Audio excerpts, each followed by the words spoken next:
who fought for the reinstatement and could succeed legally in the Supreme Court in the case T.K. Rangarajan versus Government of Tamil Nadu.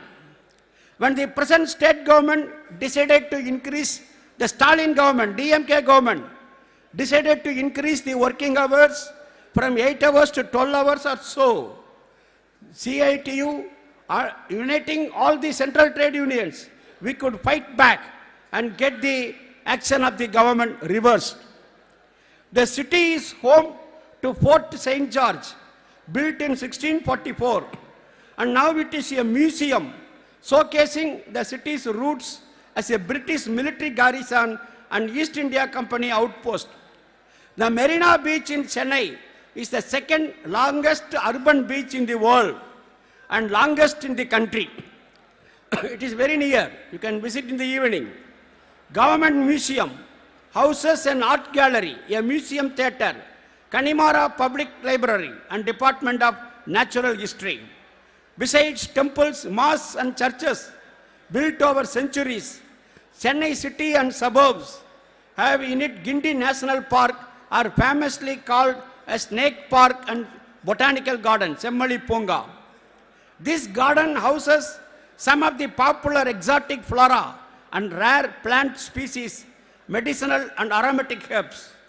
Mahabalipuram, situated about 60 kilometers from Chennai and the source of Bay of Bengal, is famous historical center, best known as the UNESCO World Heritage Site of the 7th to 8th century group of monuments.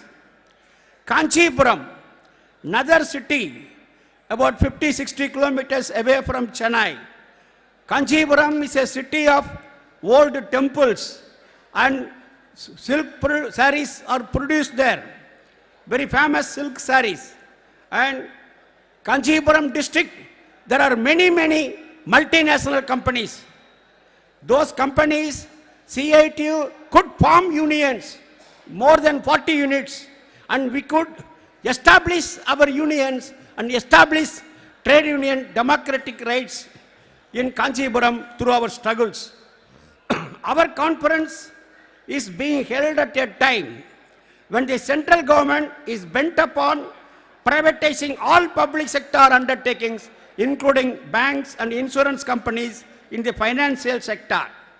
Modi-led government has accelerated the implementation of neoliberal policies. I greet the bank unions for having observed 67 All India strikes in these 32 years against the neoliberal policies and opposing such reforms in the banking sector. The working class of our country conducted 21 joint national strikes so far against new economic policies.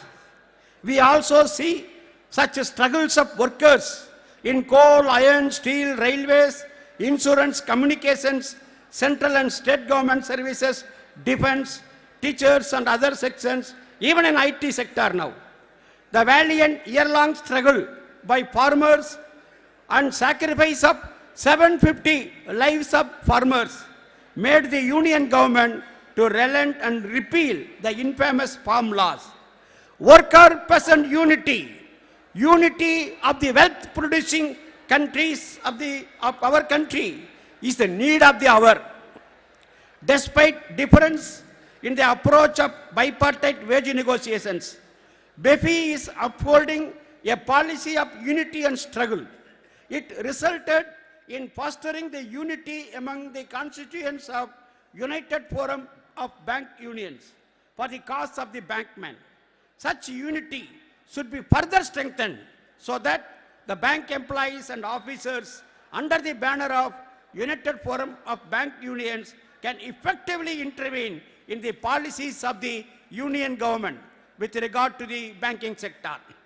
This should lead to a situation where the 12th bilateral bipartite settlement between IBA and UFBDU is clinched upon soon, and the wages and service conditions are improved according to our charter of demands submitted by so many unions. The economic, social and political situation in our country needs to be debated.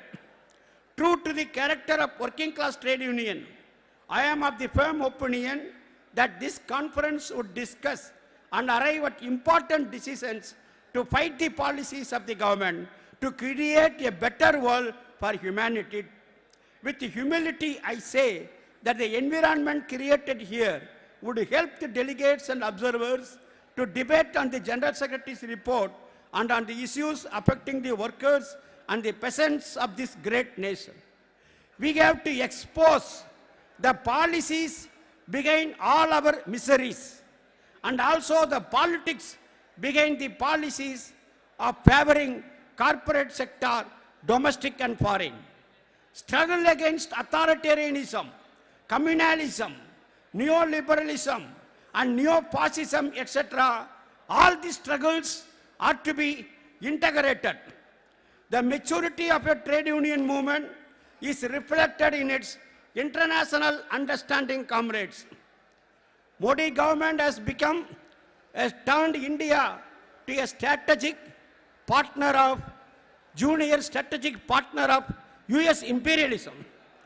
At this juncture, I would like to tell you, comrades, Leftward Books chief editor, veteran journalist, globetrotter, Comrade Vijay Prasad, is presenting world news every week on every Friday at 8:30 p.m. It's a half-an-hour program, along with Prasant from Delhi and Zoe Alexandra from New Delhi, another journalist. From working class point of view, they are looking at the global news. Myself, Ramasamy Singaravelu, I have presented a brief summary of this every week in my Facebook, Global Weekly News, for the past 59 weeks for a duration of 15 to 20 minutes. You can go through this, please. However much we have taken efforts to provide better food, amenities and stay in Chennai, I request the delegates and observers to forgive us, to forbear us if we face any difficulties and discomforts here and there.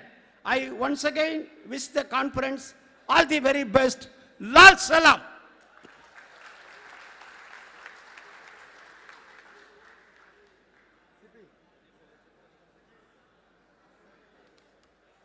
Thank you, Comrade Singaravelu. Apologies to you also for pronouncing your name wrongly. Now we are among us Comrade R.K. Chatterjee, President, Indian National Bank Officers Congress. I request Befi Tamil Nadu to present a token of felicitation to Comrade R.K. Chatterjee. Comrade N. Rajagopal.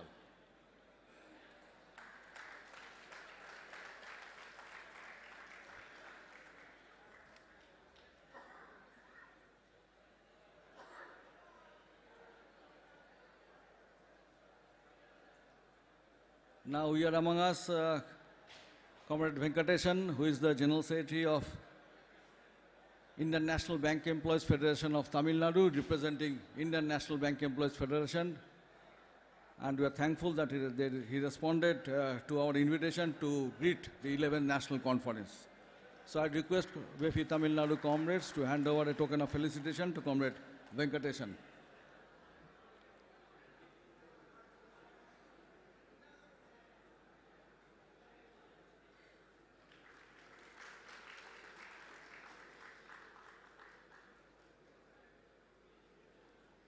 Now some more guests and dignitaries will come, and on this occasion, at this moment, I am handing over the microphone to the President of this inaugural session, Comrade C.J. Nandakumar. Comrade C.J. Nandakumar from now on will conduct the proceedings. Comrade C.J.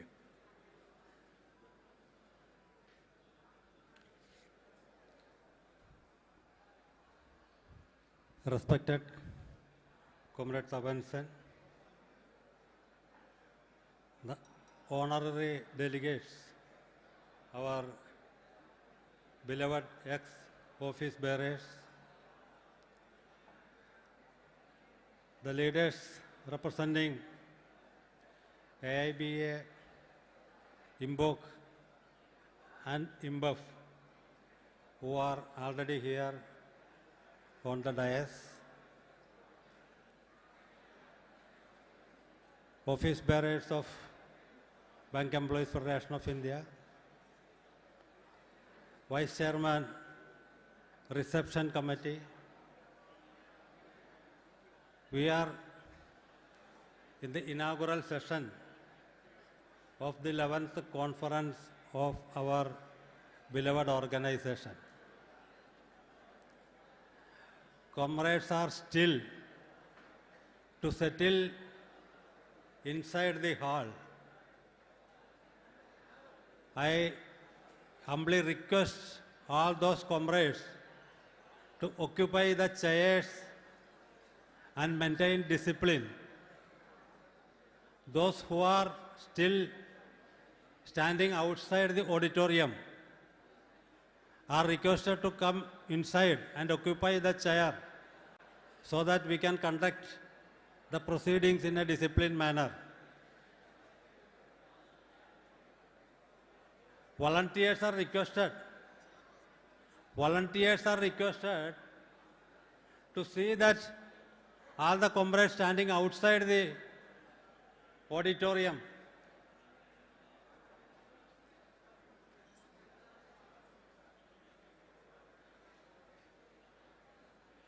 comrades, without any introduction, I request, come on, BSNL. Comrade Chellappa, representing BSNL Employees Union, is also on the dais. Please come. Now I request Comrade Tapansan,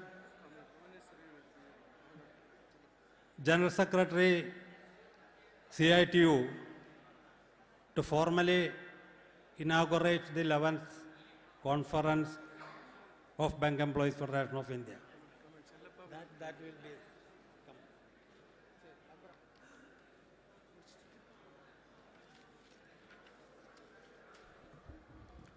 Comrades, President, our comrades and dignitaries on the dais, in this 11th conference of Bank Employees Federation of India. On that occasion, I have been assigned and I stand honored for that assignment, for the responsibility of inaugurating the conference. I am also myself a trade union activist. According to a trade union activist, conference is for the delegates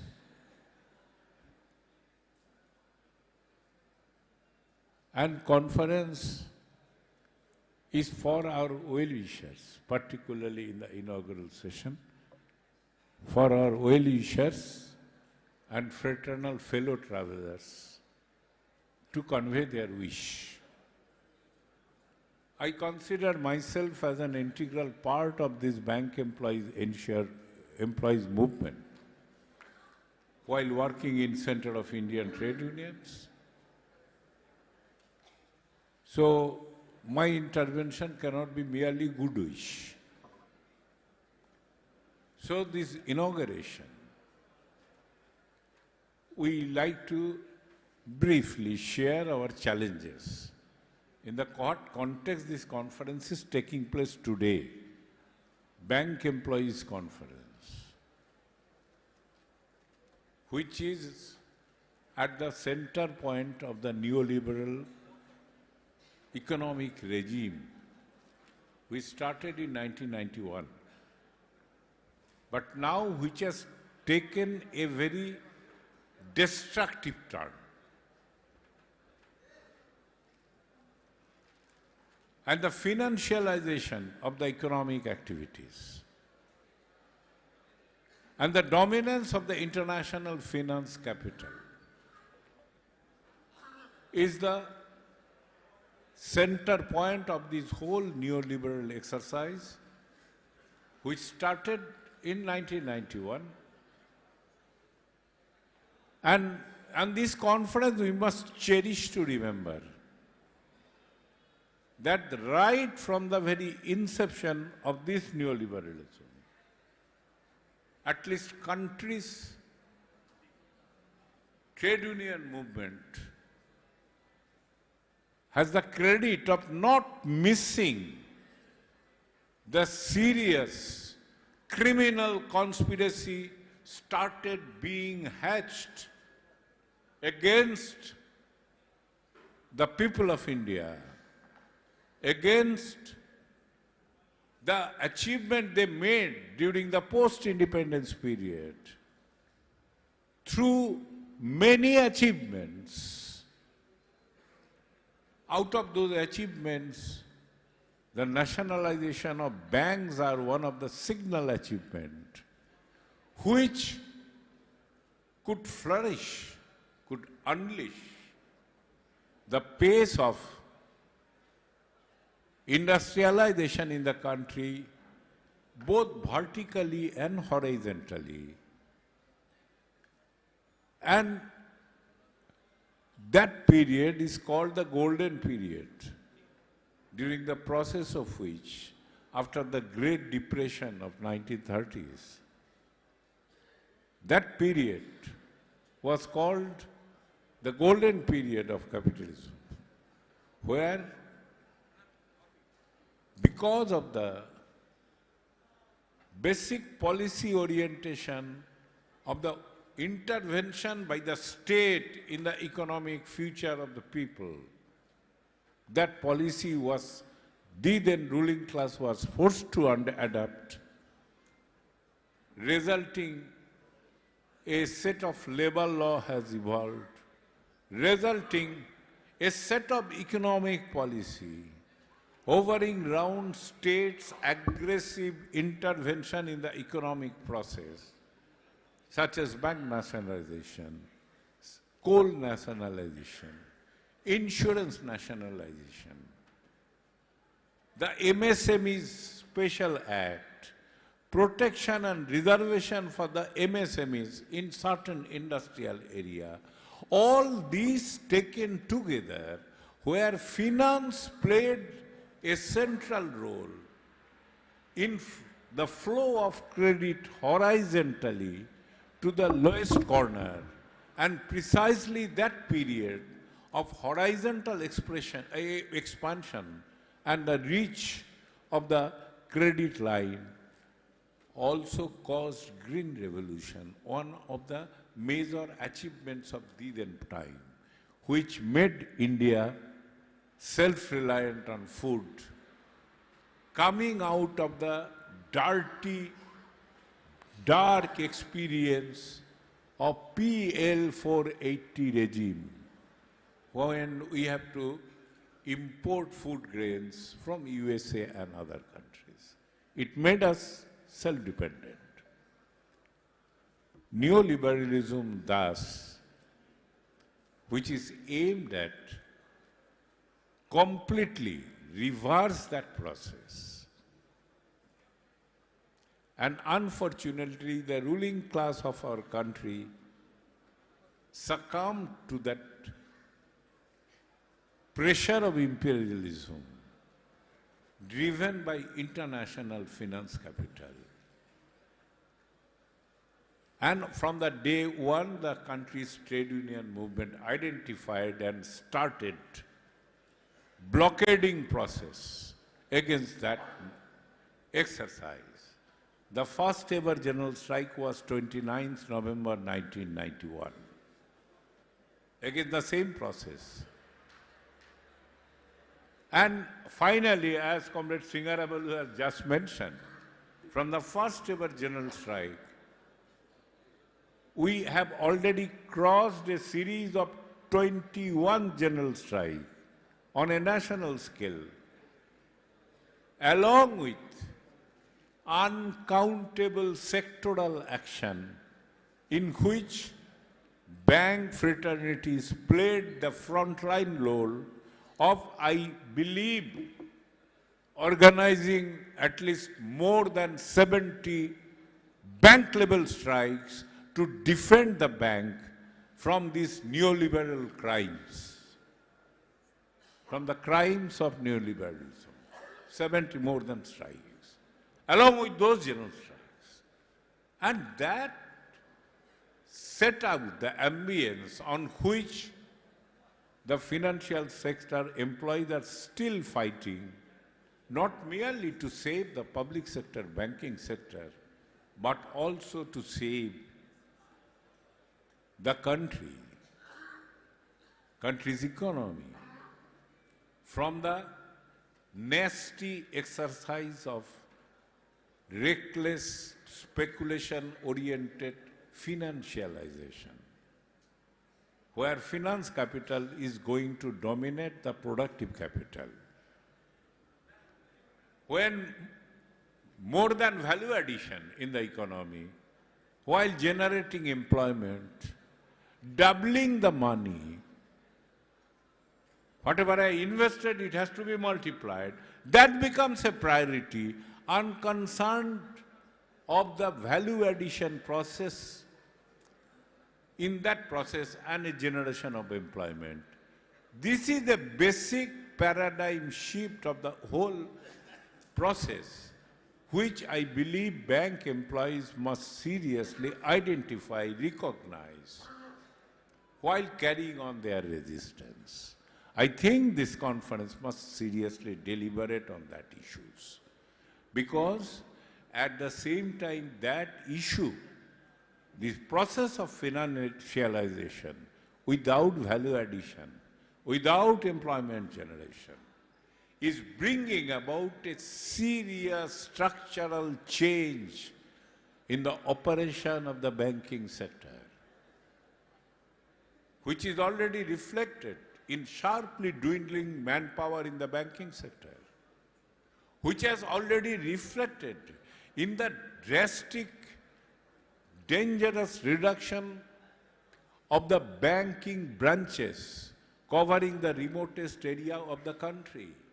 Instead of a branch, it is an agents like BCs and so many other nomenclature will be reaching bank to village. That is the whole model the present government is operating with, having a serious implication that will go beyond the hand of bank employees' movement, beyond their boundary of intervention, if the whole banking operation gets restructured in that direction. Whole financialization without caring to value addition is inevitably giving rise to that change in the basic structure, and Bank Employees Federation's conference must recognize in detail the different stages of that perversion that is taking place in the ongoing restructuring of the banking operation. Because without understanding that, we, in the new phenomena, new stage, it will be difficult for us to build up resistance. Besides, it is not within the ambit of the bank management alone. It is with the government, which is aimed at in the midst of systemic crisis of capitalism. No recovery. The only path, option left is to squeeze the people more. Only purpose left, taking the advantage of the financialization process. Squeeze the people more and established a channel, a direct channel from national exchequer to the corporate kitty, directly. And that criminality has already been legalized, unfortunately, by the parliament of the country when IBC, Insolvency Bankruptcy Code, was enacted. Fortunately or unfortunately, I happened to be the parliament in that time, and I saw the face of my colleagues when we moved division against that bill, I saw those face of those criminals, both the side, whether on the government side or on the opposition side. They did not respond to division and got the thing passed. We saw that. And through that process, an unseen pipeline was established by which, right from national exchequer to corporate kitty, a pipeline was there. Through banking system, money is flowing to them. They will give loan, they will go on default, there will be IBC procedure establishing resolution professionals, and end bank will be compelled to accept, and many terms are being innovated by present day pet and paid intellectuals of the country. They call it haircut. You have given a loan, and finally you are being compelled to forego 70% of that loan amount and settle with 30%. Whose money you are distributing? Do they belong to your bloody parents? It is public money, my money. They are settling with 70% haircut, 30% haircut. The video cons 50,000 crore of loan portfolio was settled by 2,000 crore. Can such criminality be ever imagined? This process is setting, and every day the process is being superfined. Superfined, supplementary. The government of India announced a production-linked incentive scheme by which the private corporate's cost of production is being directly subsidized by the national exchequer, and in 1 year the budget allocation was 2 lakh crore. These are not being talked by your popular media. It was only told, shouted by the trade union movement, but it does not come in media. So in conference delegate session I will speak.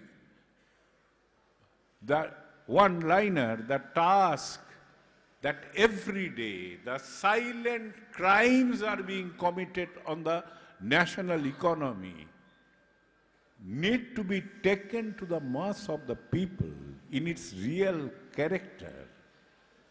And nobody else except the employees movement, workers movement, nobody else is there to do this job. Different political combinations are developing, but they have their own interest not to go in that. Otherwise, the electoral bond will create a trouble for them. There are few political communities who are not accepting electoral bond. They may be pushing it through. It is we who have to carry it. And we can do it. Today's country's trade union composition has arrived at total trade unions, working with a slogan to save the people and save the nation. We must defeat and isolate the present regime who are not hesitating to push through this criminal process with a clear destructive agenda, not to make country the 5th largest economy, that is in the India, again under economic subjugation of the rich industrialized nations. The things are going in that direction. In the manufacture sector, instead of original manufacturing, assembly is taking the place. In all our export, the import content of that export is increasing magnificently. But again, the covering campaign was Make in India. Covering campaign is Make in India. But in reality, if anybody goes through and analyze the process, the import content of our export is increasing by leaps and bounds. So even if export increased, our current account deficit is jumping to the high. That is the general scenario. And it is all taking place by an aggressive financialization, taking over the place of value addition, be the driving of the economic policy regime. And in that process, which has got direct bearing on the gross restructuring of the service condition and also the operational practices of the entire banking sector in the days to come. The challenge is very tremendous, stupendous. But if we join together with a pledge, we can stop that. It can be stopped. And that needs to be taken up with all seriousness. By internalizing, assimilating the process in the true sense of the term. It is not upar seminar. That will not help. A superficial seminar exercise will not help. And who else can understand except the bank employees who are daily witnessing that credit flow, which is the basic task of the bank. The over-the-counter credit flow is going down sharply, and credit flow through pressing the button of your mobile is increasing phenomenally or through digital operation. And to oversee that digital operation, even public sector bank management is employing a private outside agency. The criminality of the policy of co-lending, where State Bank, having thousands, I think highest number of branches today in India, the State Bank was compelled to accept a policy of co-lending with Adani, who are having at best only 240 or 50 centers in the whole country. They will promote credit reach of State Bank of India. No. They will create false credit taker and absorb the entire money in their kitty with the political patronage he is enjoying at the center of power. And that is happening in all big corporates. That's the challenge. Most welcoming situation today is that, along with the trade unions, common front of trade union, we are working together. We have identified our slogan to save the people and save the nation against all these criminal policies and take a pledge to oust the present regime. It is welcome that the joint platform of the peasantry who had a heroic historic struggle 1.5 years long from 26 November 20 onwards and won that by repealing the atrocious farm laws, have also coming together to join the joint platform of trade unions together to go in for future course of action with the same slogan of saving the people and saving the nation, and also to oust, defeat, isolate not only the regime but also their policies. For a trade union, that is second is also equally important. Somebody will go, somebody will come, and continue with the same criminal exercise cannot be tolerated. We have to put such regime in place. And that is the basic challenge.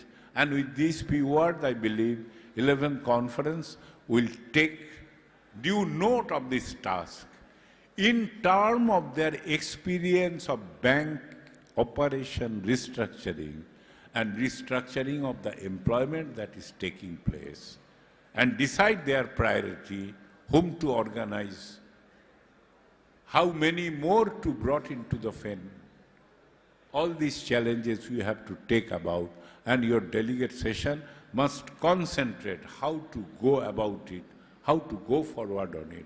And if we go, we will win. We have won in Maharashtra, the electricity employees. We won in UP by defeating the electricity distribution privatization line. We won in many other places. We could win in coal industry to introduce a Agnibir type of scheme for coal workers.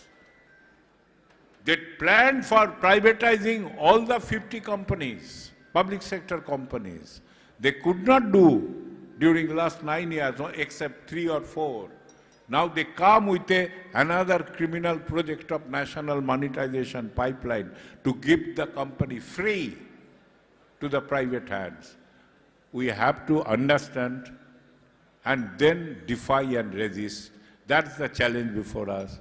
And I think the conference will concentrate on that and prepare themselves organizationally at every level with both things. A proper understanding of the entire process and accordingly retune the organization, reorient the organization up to the grassroots level to develop, organize and mount a resistant movement in the coming months together. You have to plan with that alertness and priority. With these few words, I formally inaugurate your conference. I thank the organizer for giving me that honor of inaugurating your conference, and I conclude. Inqilab Jindabad, Red Salute.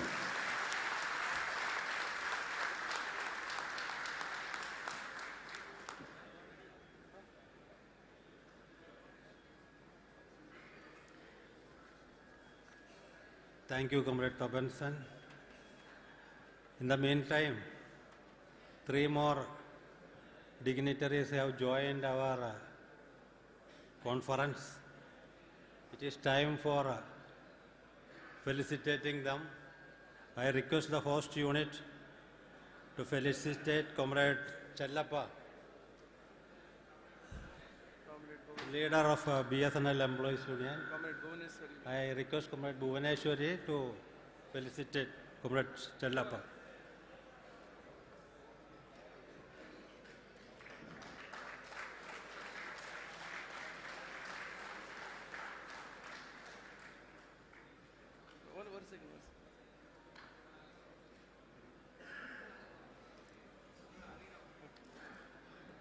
I am happy to welcome the convener of United Forum of Bank Unions, Comrade Bandalish, also representing National Confederation of Bank Employees. I request Comrade Hari Rao to felicitate Comrade Bandalish.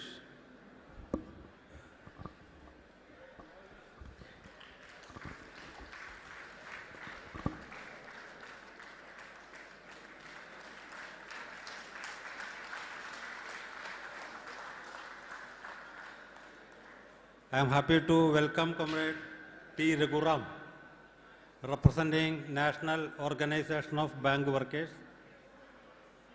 I request Comrade Sunil Kumar to felicitate Comrade T. Raghuram.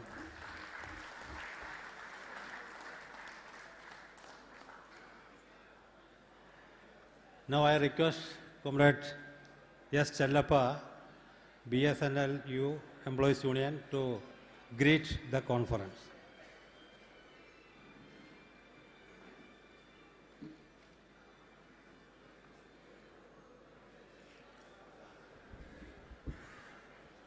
Respected President, respected Comrade CIT General Secretary and other leaders on the dais, on behalf of BSNL Employees Union, I got an opportunity to address this mighty organization of Befi All India Conference. our General Secretary, Comrade Abhimanyu, has to attend an All India conference at Contract Laborers, All India conference at Calcutta. He could not address this conference. So he deputed me on behalf of our All India Union. I am addressing now. First of all, I would like to say that in Tamil Nadu, Befi, BSNL Employees Union, and insurance and other sectors, we have got a very cordial relationship with each other. But I would like to draw your attention how BSNL is being attacked by the Modi government. Of course, all the public sectors are being attacked, that Comrade Tapansan told. Thank you, Comrade. Thank you. Because BSNL is the most affected industry or public sector, I can say. We all came to know certain few words nowadays. For an example, it's a crony capitalism. What do you mean by crony capitalism? It is a nexus between the corporates and the government. The classical example of crony capitalism is BSNL. You may think how it is. Yes, in the telecom sector, Modi government gives all concessions to Reliance Jio. For an example, Reliance Jio introduced in India in the year of 2016 October. On the introduction day, Indian Prime Minister Modi's picture was published in all newspaper and TV, stating that Modi is the ambassador for Reliance Jio. But Modi could not even lift a finger for BSNL, its own company, government company. He did not do anything. But he came in all TV and newspaper. What message it gives to public? It gives a message that Reliance Jio has got a patronage of Modi government. One interesting thing happened. One person went to High Court in UP and filed a case that a private company should not use Prime Minister's photo as an ambassador. The case took place, arguments over, and the judge gave a verdict that Reliance Jio committed a mistake. So he has fined them. Do you know how much he has made? He has fined Reliance Jio? 500 rupees he fined them. Reliance Jio happily paid 500 rupees, then they left. This is what I am saying is a crony capitalism. In the telecom market, there are only 4 companies are there. BSNL, Reliance Jio, Airtel, and Vodafone.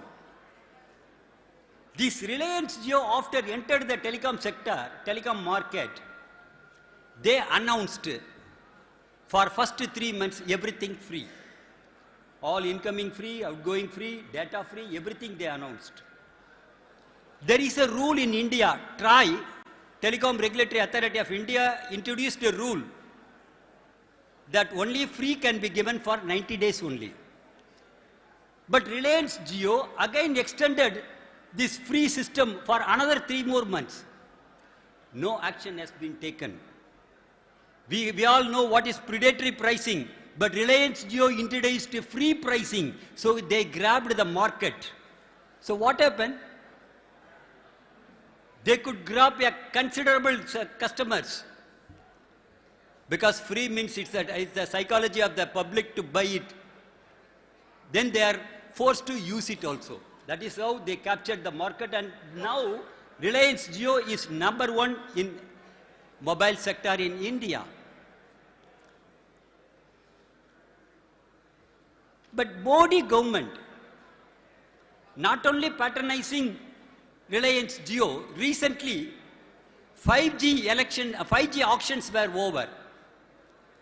And Government of India, 5G spectrum, they have allotted to companies. #1, there are, I told you already, except BSNL, Reliance Jio, Airtel, Vodafone, they have allotted 5G spectrum. But the question is, they have not allotted 5G spectrum to BSNL. And another interesting thing is, they have allotted 5G spectrum to Adani. And for your information, I would like to draw your attention that Adani in India did not have a tower, cell phone tower at all. Not even a single tower he is having. Not even a single connection he has given to Indian public. But BSNL own company could not get 5G spectrum, but Adani got 5G spectrum in anticipation that he is going to enter the business after some time. That is how the pro-corporate policies are there. I don't know how many of you are using BSNL now. Our services are a little bit poor.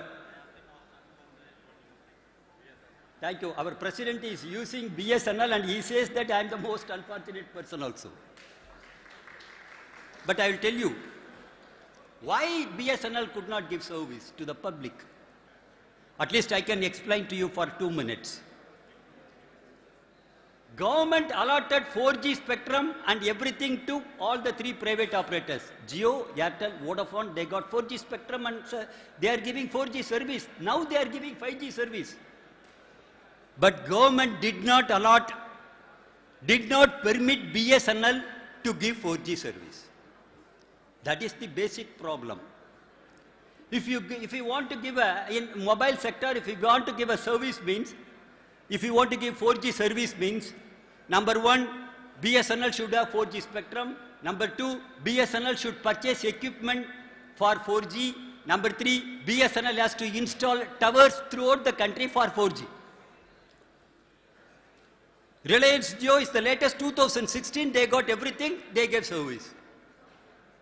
Then the trade union we started, please allot 4G spectrum to us. Comrade, we learned from All India Insurance employees and we went to public. We got 50 lakh signatures from the public. We went to Delhi. We wanted to give it to Narendra Modi government. We have been allowed to put the bags inside the parliament office, that's all. 50 lakh signature we have given, nothing happened. We met 350 MPs throughout the country, submitted a memorandum stating that please speak in the parliament and get 4G spectrum to BSNL. Comrades, happily, none of the MPs spoke except the left MPs raised a question in the parliament that BSNL should have 4G spectrum.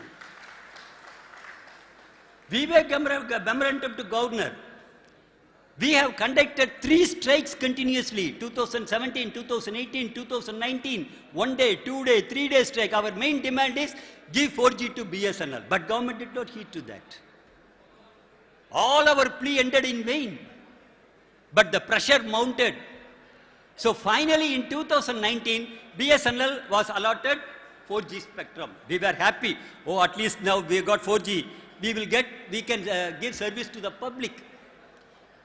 BSNL afterwards floated a tender for purchase of equipment. 4G equipment is essential. Now the Prime Minister office intervened. Now they say BSNL should procure equipment only from the Indian company, not from foreign companies. Airtel, Vodafone, Jio, all are importing equipments from the foreign countries.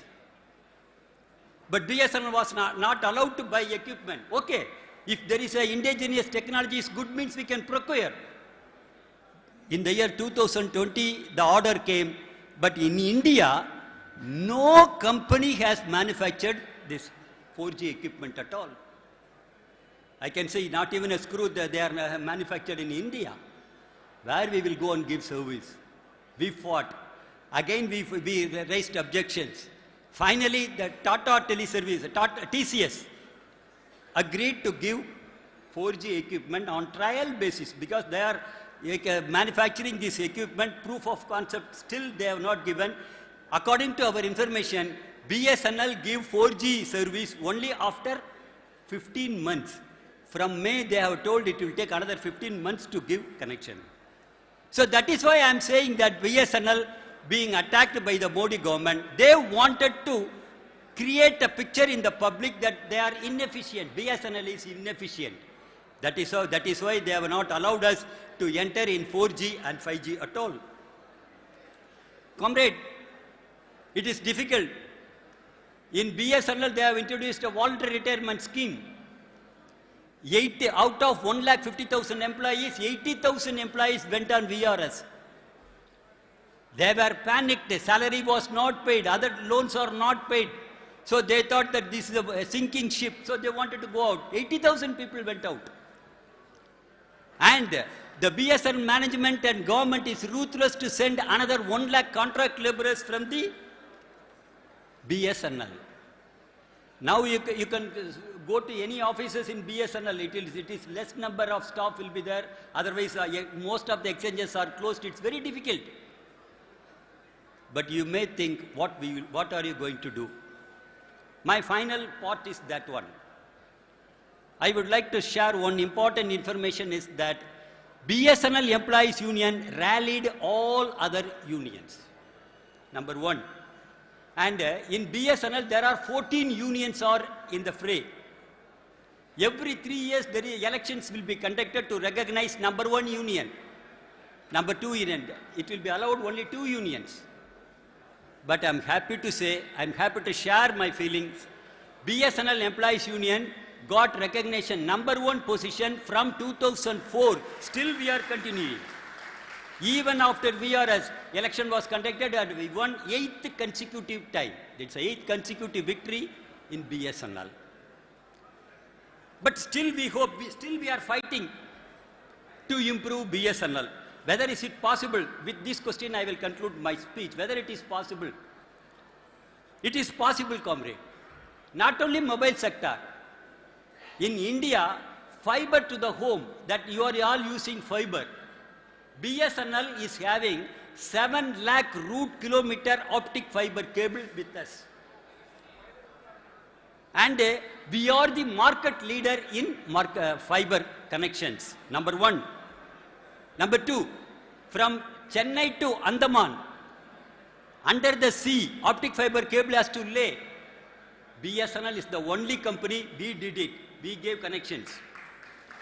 And recently, last month, Chennai to Lakshadweep, fiber connection has to give. None of the private operators came to the competition. BSNL gave connections from Cochin to Lakshadweep, fiber scheme by BSNL. And every month, we are giving 1,10,000 connections of fiber to the public. It is revenue earning. Minimum is 500 rupees. We are getting good amount on that. We may increase also. Recently, we got an order of 2,40,000 villages. Panchayat will be supplied by BSNL to the fibers. That means 1.5 crore fiber connections we are going to give this year. So there is a possibility.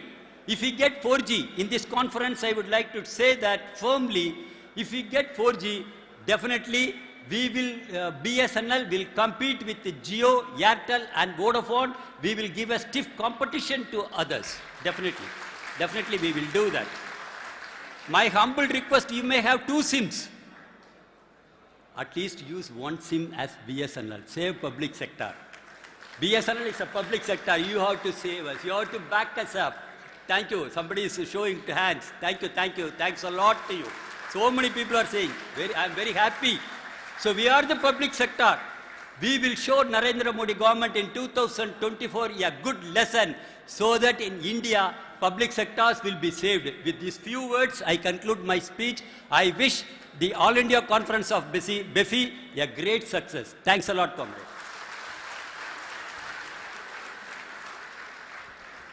Thank you, Comrade Chellappa. The United Movement of the Bank Employees, under the banner of UFBU, is the only guarantee for the continuance of the public sector banking industry in the country. For the last 3 decades, UFBU has kept its unity intact and rose to the occasion in many times when there were attempts from the government to go for total privatization of the banking industry. Now we are passing through a very crucial time. At this juncture, the movement under the banner of United Forum of Bank Unions is of utmost significance. Now I request Comrade S.K. Bandalish, the convener of United Forum of Bank Unions and also the General Secretary of NCB, to greet this conference.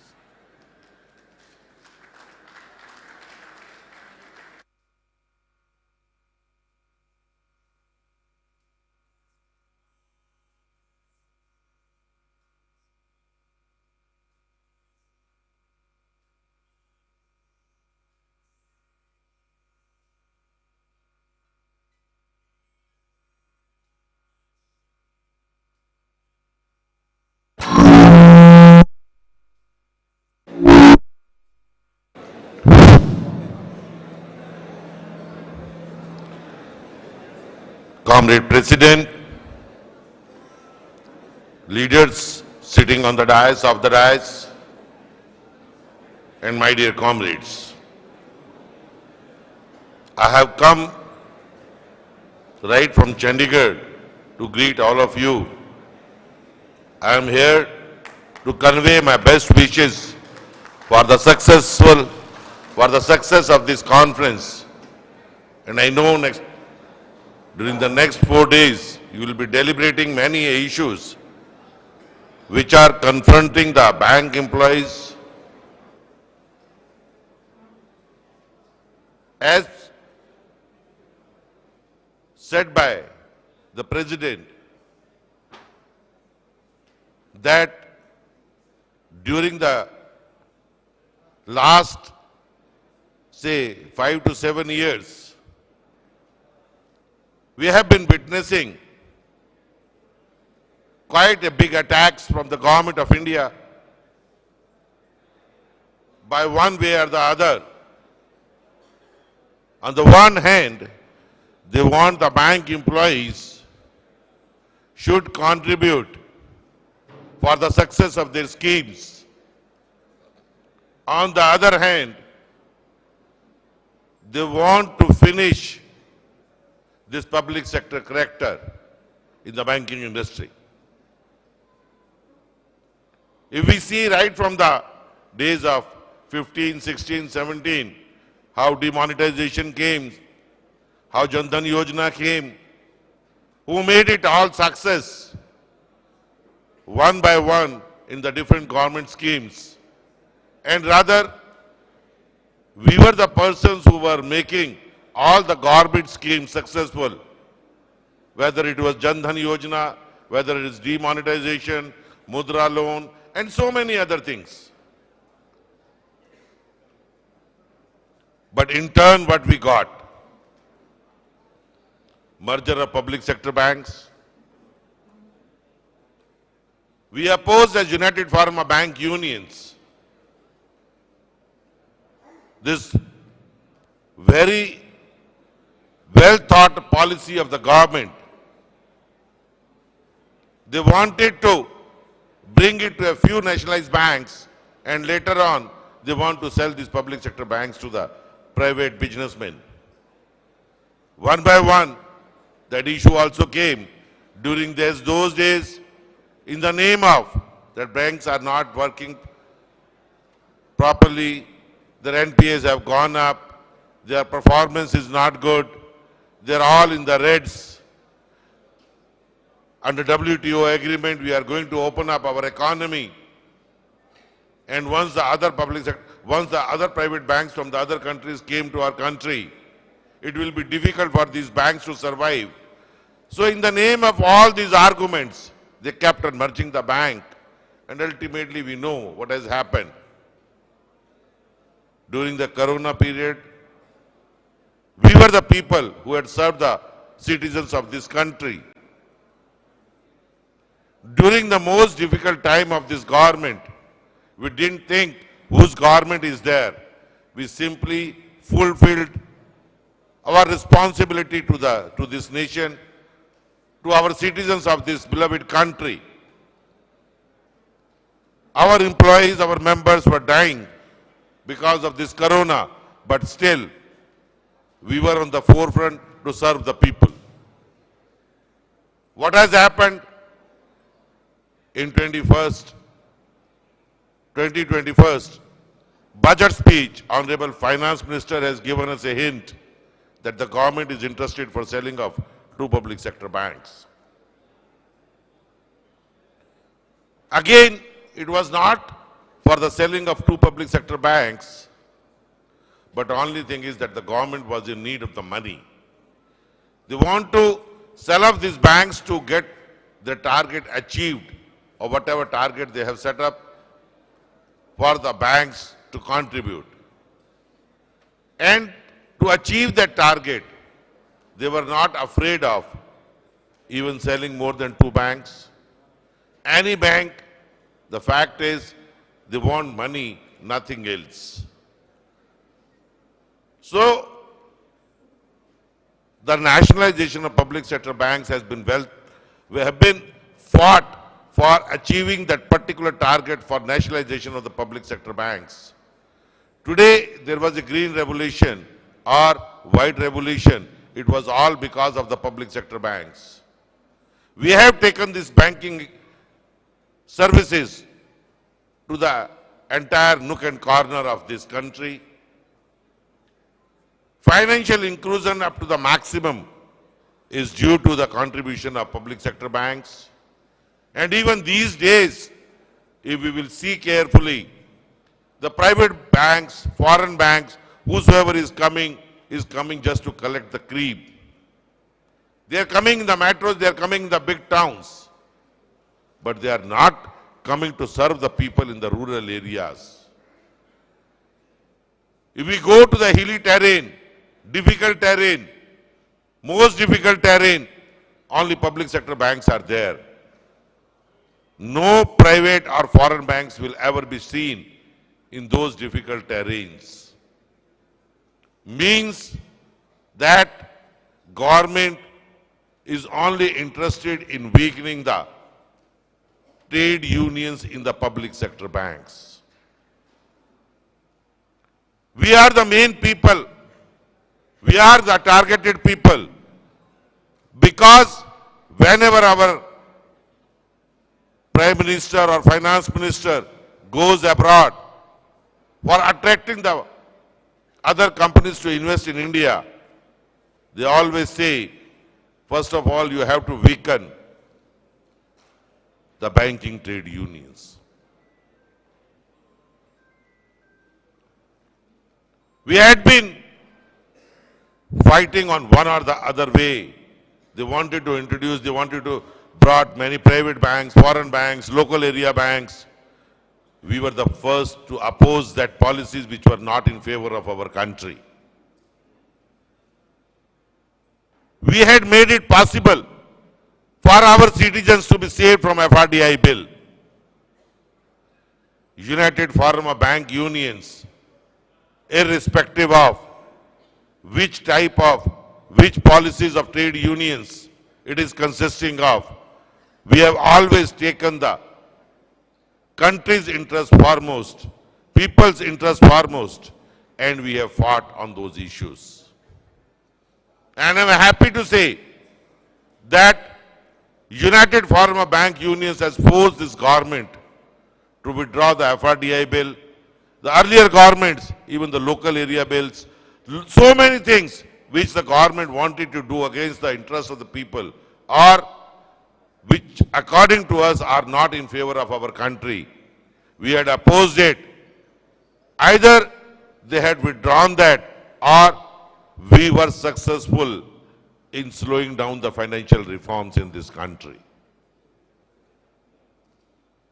We have fought successfully for achieving many, many more targets. Many things are there on our radar, and whenever the government is coming to push that bills or push that reform in the parliament or elsewhere, we are the first to oppose that policy of the government of India. Maybe union-wise, our ideologies may be different, but as united form of united form of bank unions, our policy is one. That is to save this country from the clutches of privatization.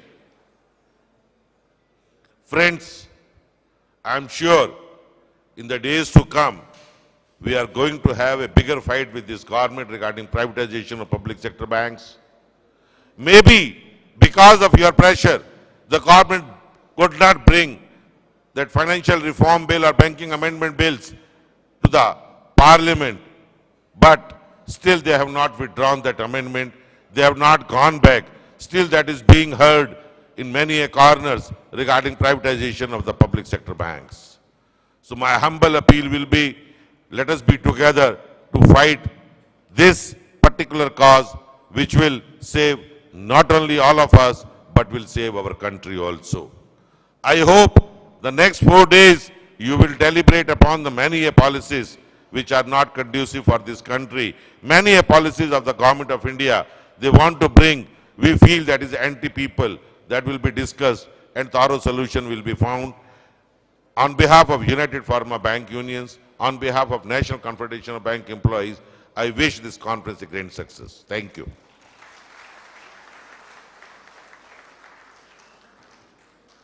Thank you, Comrade Bandalish. A few comrades are still loitering outside the auditorium. Some unwanted disturbances are created. At the cost of repetition, I request those comrades standing outside the auditorium to enter the auditorium and occupy the vacant chairs. The volunteer comrades are requested to go and help them to see the vacant chair inside the hall. Now I request Comrade S.D. Srinivasan, Joint Secretary AIBA, to greet the conference.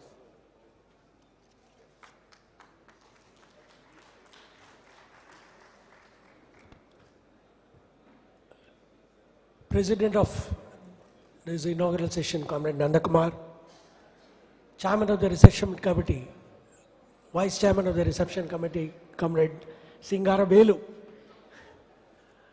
inaugurator of this conference, Comrade Tapan Sen, convener of United Forum of Bank Unions, Comrade Bandlish, other constituents, leaders of United Forum of Bank Unions, Comrade Pradeep Biswas, other leaders, delegates, my brothers and sisters.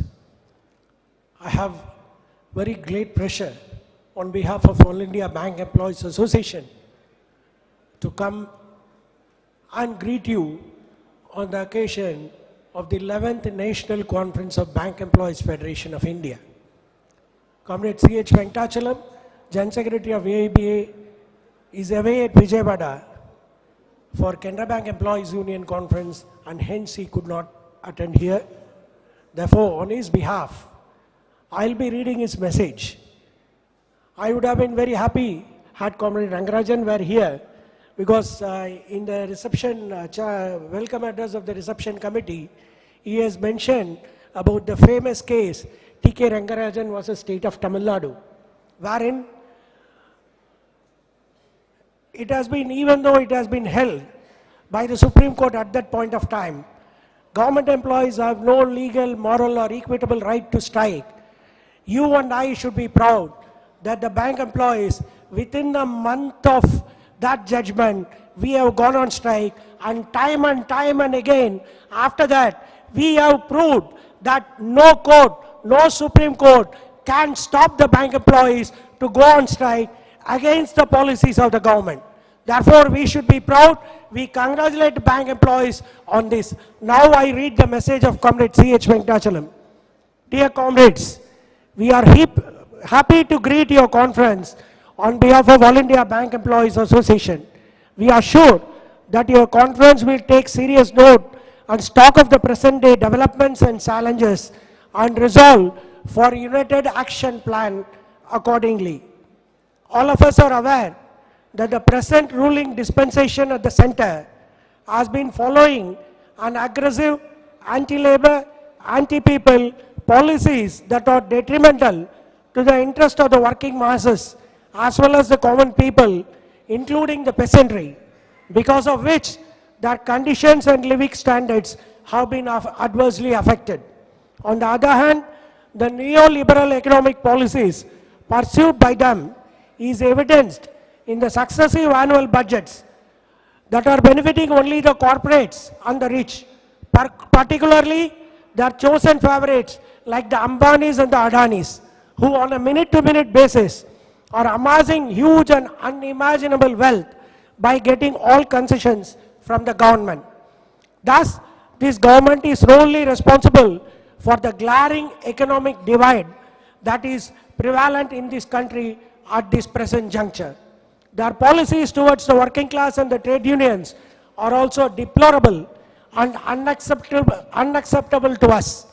In the name of labor reforms, they want us to surrender the hard-won rights of the working class to the advantage of the capitalist and the employer class.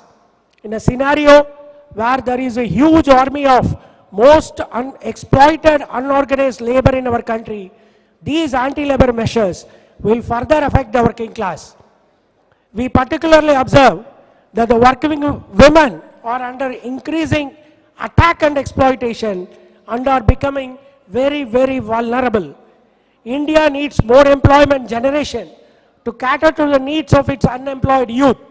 But it is a tragedy that instead of creating new jobs, existing workers are losing their employment. Coming to the banking sector, the situation is well known to all of us. Government is waiting for its time to privatize the public sector banks. All of us are aware that our public sector banks are the custodians of huge public savings of this country, and privatizing our banks is the most retrograde agenda. Thanks to the sustained and prolonged struggles that have been launched under the banner of United Forum of Bank Unions, so far we have been able to keep these attempts at bay. But we should remain alert against these dangerous attempts and moves that are being planned by the government. In addition to these attempts of privatization, we also observe that the people's money in the banks is being looted in the name of write-offs and concessions.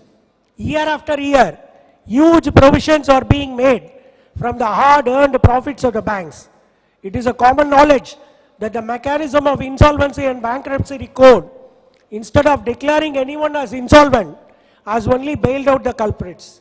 The recent amendment by the Reserve Bank of India to the IBC has only favored the willful defaulters, wherein banks can go for discussion with them and have one-time settlement with them. And after a cooling period of 12 months, we can even lend to those willful defaulters who are nothing but criminals and looters of public money. Without any shame, the government is admitting in the parliament about huge write-offs are made in the banks. These consequently result in increasing burden on the common banking public through reduction in the rate of interest on deposits and increased service charges to the common public. In short, it is robbing Peter to pay Paul. Hence, our united struggle alone should be intensified in the days to come. When there are attacks on working class and trade unions, bank employees cannot be an exception. There would be attempts after attempts to attack our rights, our collective bargaining strength, bipartite settlements, and our right to decent wages. There are also attempts to privatize our jobs by outsourcing our permanent jobs.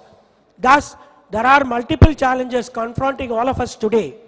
Needless to say that these attacks can be fought only by greater struggles with broader unity coupled with a clear political orientation about the genesis of these attacks.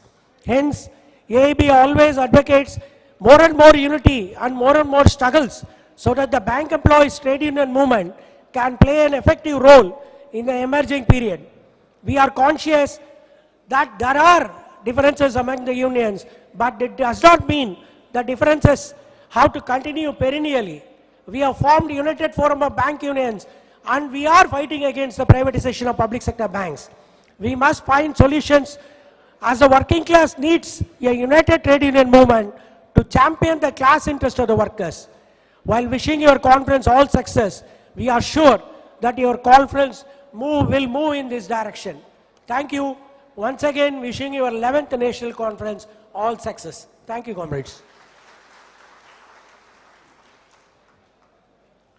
Thank you, Comrade Srinivasan. Representing the Bank Officers Movement, today we have amongst us Comrade R.K. Chatterjee, President of Indian National Bank Officers Congress. I request Comrade R.K. Chatterjee to greet the conference.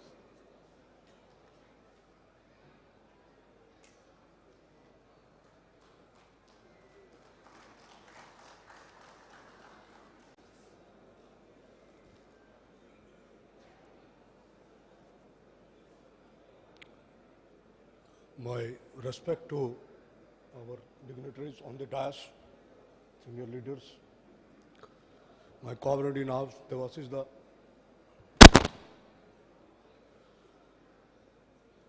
our EFBU convener, Sri Bandlis ji,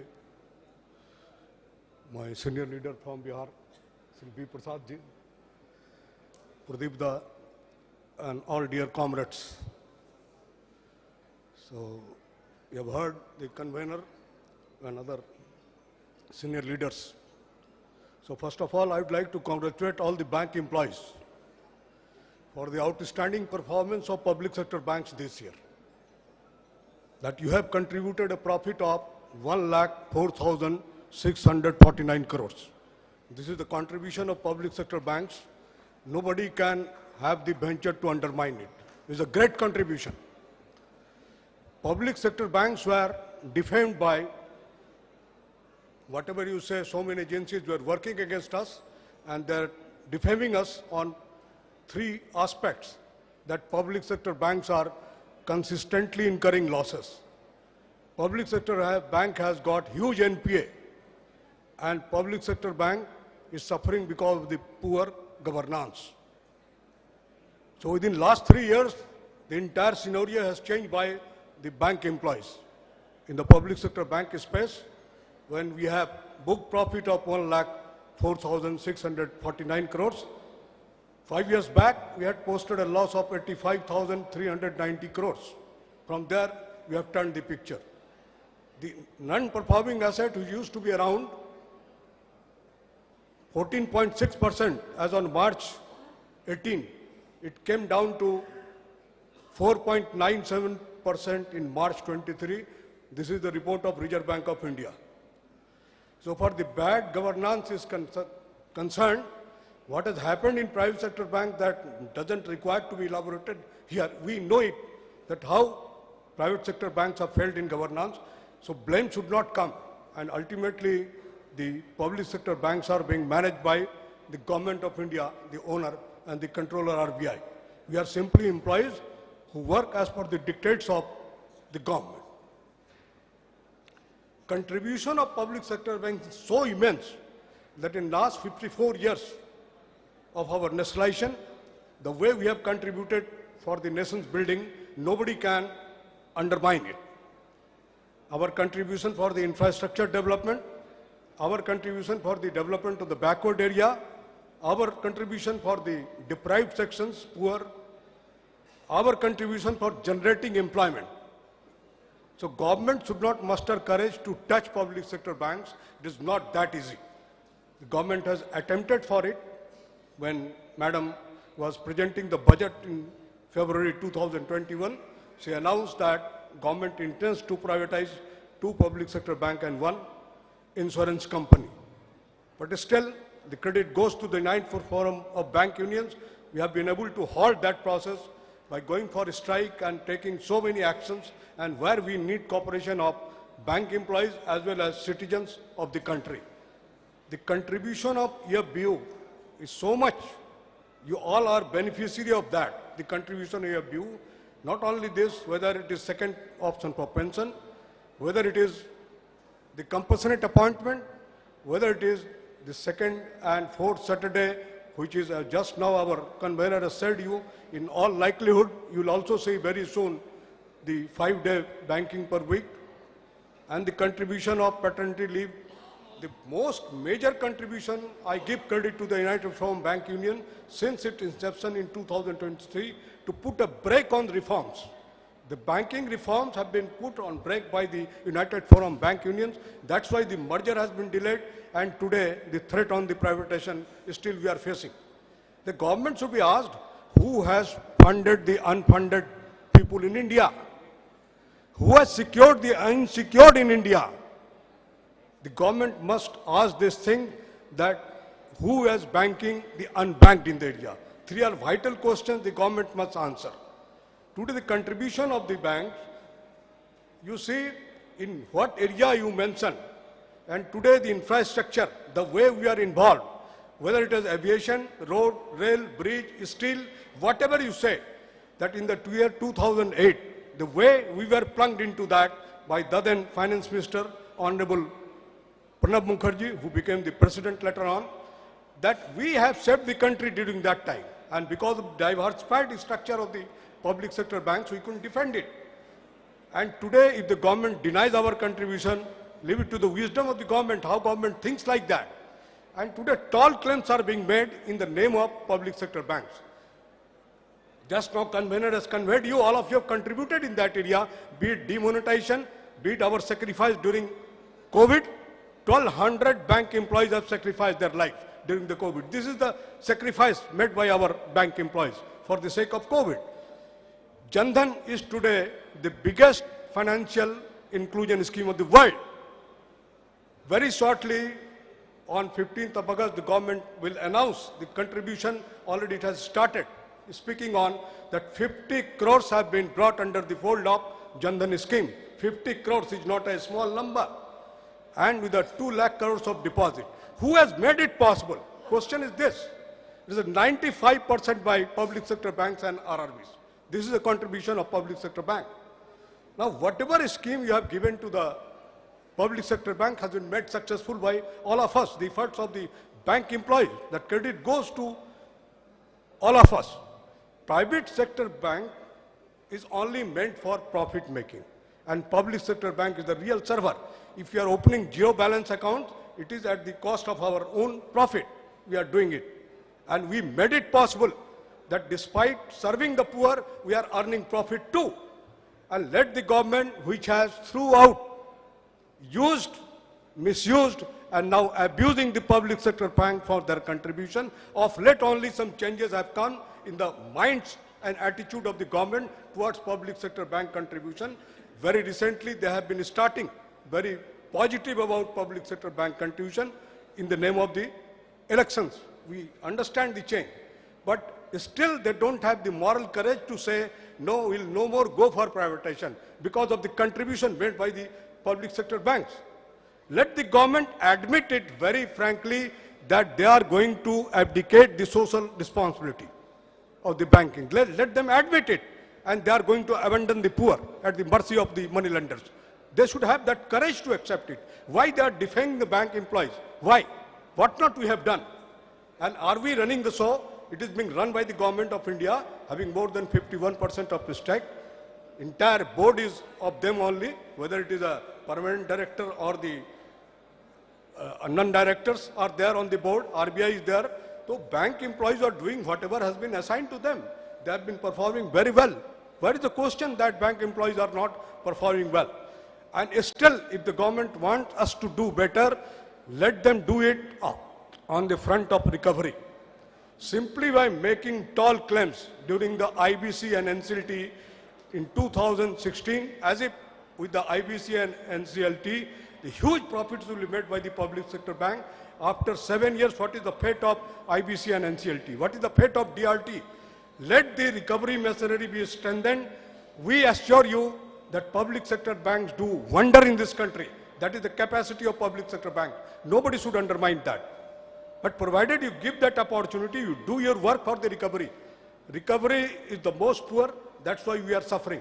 If at all some bad names have come to the banks, not because of the bank employees, the government policies are like that.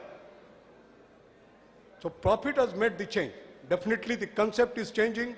Things are way that initially I can say you on behalf of the organizations that first time we see that after long, say after 4 or 5 bipartites, the IBA has started with a very positive note, I must say. Nothing more it can be said initially because it had just started. At least IBA has this time not started with the, where is the capacity to pay? We are expecting that, the way they had offered last time. And they are also showing the sign of that they want to complete the negotiation process on wage revision early this time, comparative to the previous years. That's a good sign that government is having that positive set of mind for the bank employees, looking to your contribution. And rest assured about the organization, Bank Employees Federation of India, whatever we have seen, that's a very principled organization and fights with the cause with consistency and conviction. I have seen the senior leader is sitting there. Our Devasis, as a General Secretary of BFI, is there, who are contributing a lot for the United Forum Bank Union, and they are participating with full enthusiasm to serve the cause of the bank employees. I wish this function a grand success in the coming 2 days of conference. You should do that you concentrate on the issues like that. The possibility, if we can take second pension of option after 15 years struggle, keep hope that also the NPS, which is the agenda of the United Forum Bank Union, that NPS to be converted to OPS, the old pension scheme should come back. We should struggle for that. EFBU is on that line only. And so many things are there. This 5 days week is there. So other things are always be there in our mind when we talk with the Indian Bank Association for the cause of our members. We are there with you all the time. We should once again best of luck, and I assure all sorts of support and cooperation to BFI, Bank Employees Federation of India. Wherever any cause will come, we are there. On behalf of the Indian National Bank Officers Congress, we are there. Thank you, friends. Thank you very much.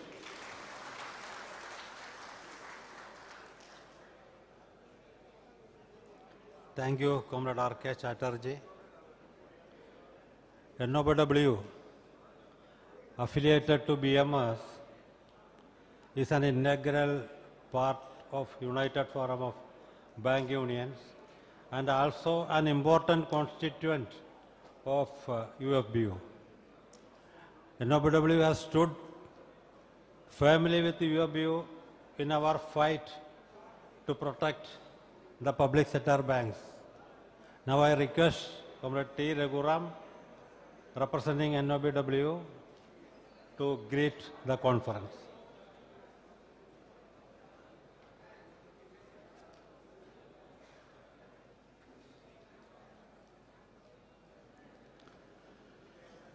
Respected senior leaders on the dais of various organizations and my bank level constituent leaders who are on the dais and senior leaders who are off the dais, many faces are seen, and the members who have come a long way to participate in this conference of the Bank Employees Federation of India.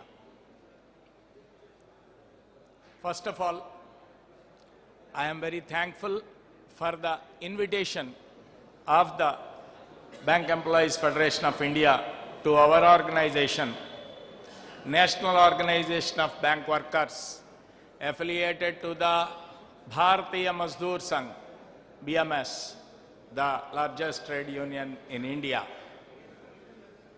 I am thankful for them for inviting us to this conference. Friends, this conference should have been attended by my General Secretary, Sri Manmohan Das, but I was sent from Lucknow to attend this conference on behalf of my General Secretary. Friends, much was spoken on the position where the banks are facing now in reality. First, we should understand that the conditions at present for the banks are more serious than in the past.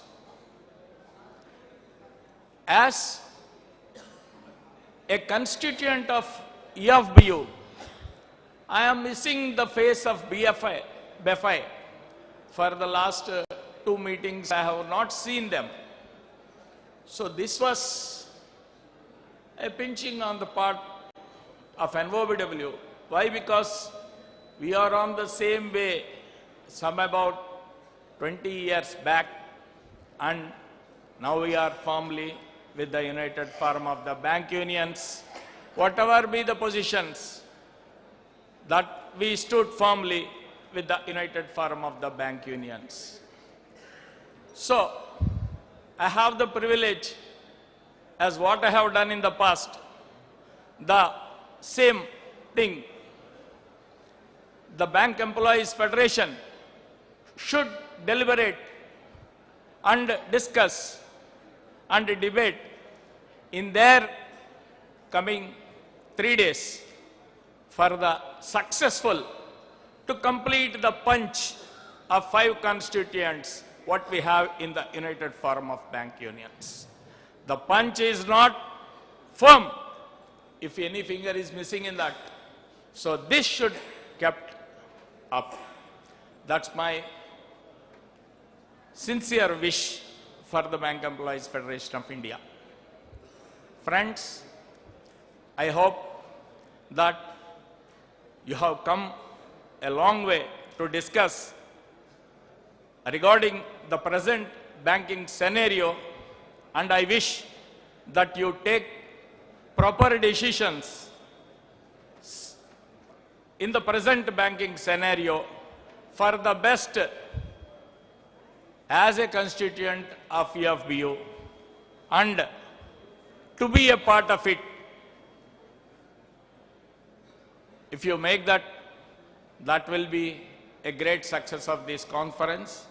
And I wish the conference a grand success, and to have a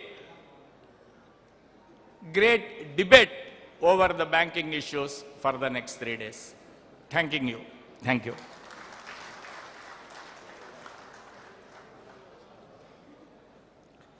Now I request Comrade Venkatesan, representing Indian National Bank Employees Federation, to greet the conference.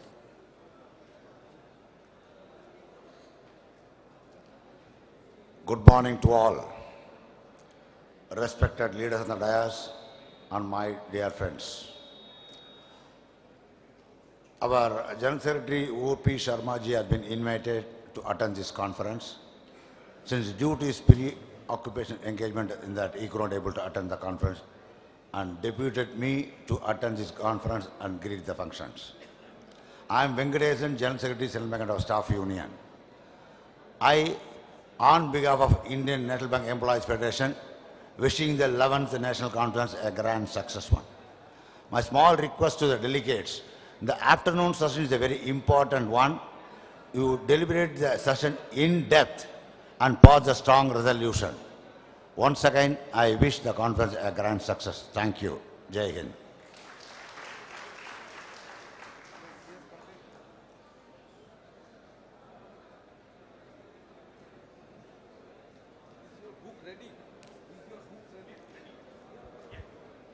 Comrades, one of our guests representing All India Insurance Employees Association is expected to be here within a few minutes. Now we have heard the views of our sister organizations from different sectors, including banking industry. There is no doubt that the fight put forward by the United Forum has served a lot to keep the banking industry at least at its present position. But is that struggle sufficient to combat the present situation? Just in the monsoon session of the Parliament, we have two documents placed in the Parliament by the Ministry of Finance. One is with regard to writing off of the non-performing assets from 2014-15 to 2022-23 March. The alarming figure given by the minister is 14,56,000 crore rupees written off during the last 9 years by the banking industry. Yes, write-off does not mean that the banks have left their claim. But what is the recovery? The figure is just about 2 lakh crore. That is less than 15% of the written off amount has only been recovered. Now there is a recommendation from Reserve Bank of India to again go for one-time settlement of the written off accounts. Don't pursue. That also has to be gone for one-time settlement. This is in addition to what has been resolved under the IBC. In the resolution process through IBC, the recovery rate is somewhere around 30%. But in the written off account, it is less than 15%. And another document placed in the Parliament says that during the last 5 years, the banking industry has collected 35,000 crore by way of fees, fines, etc. That is non-interest income. And out of the 35,000 crore, 21,000 crore is for not maintaining minimum balance. Whose money? Who are the people unable to maintain minimum balance in the banking account? 21,000 crore. And the remaining 14,000 crore pertains to additional usage of ATMs. You see? Digital India, non-cash India. We have grown. What is the reality between the claim and the ground reality? Government says India is the fastest growing economy. No doubt. GDP. Government claims we have become the fourth or fifth largest economy of the world. Yes, it is also again data. But what is the reality? During these 3 decades, what is the space of the public sector banks in our country? Of course, the government claimed for its credit, Jan Dhan Yojana, Mudra Yojana, all these have been implemented successfully through the public sector bank. This is the claim of the government that the government has done for the common people of this country. Jan Dhan Yojana, Mudra Yojana. And that work has been done by the public sector banks. But the government is hell-bound to privatize the public sector banks. What is the reality? There are voices from inside the ruling party. Today, just now, I came across an article by the economist, Dr. Subramanian Swamy, who happens to be still in BJP, I think. And he says that the economic path has to be changed. This is the discussion going on in India. Reserve Bank of India claim, Finance Ministry claim, at present the public sector banks have become very strong. The NP has been reduced like anything. We have surplus fund. Now because of the surplus fund, yesterday's Monetary Policy Committee, they have recommended for incremental CRR 10%. That will suck minimum 1 lakh crore of liquidity.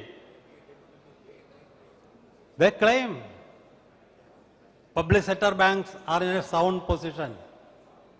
Immediately we hear Reserve Bank Governor, be cautious about the unsecured retail loans. It is exceeding the limits. The NPA in the credit card sector is increasing like anything. We are getting reports. We are getting reports. The Reserve Bank Governor is also aware of that. That is why every step he is taking very cautiously. Very cautiously. He talked about concentration of corporate loan. Beware of that. Risk assessment has to be very, very serious. And we hear from US, Western, what is the recent report, news from United States? The rating agency Moody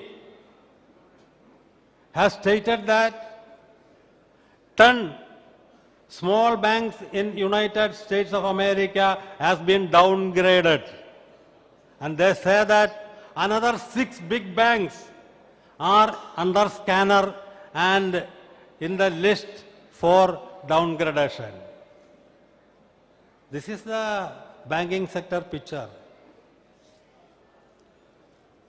There is a famous quoting by Albert Einstein.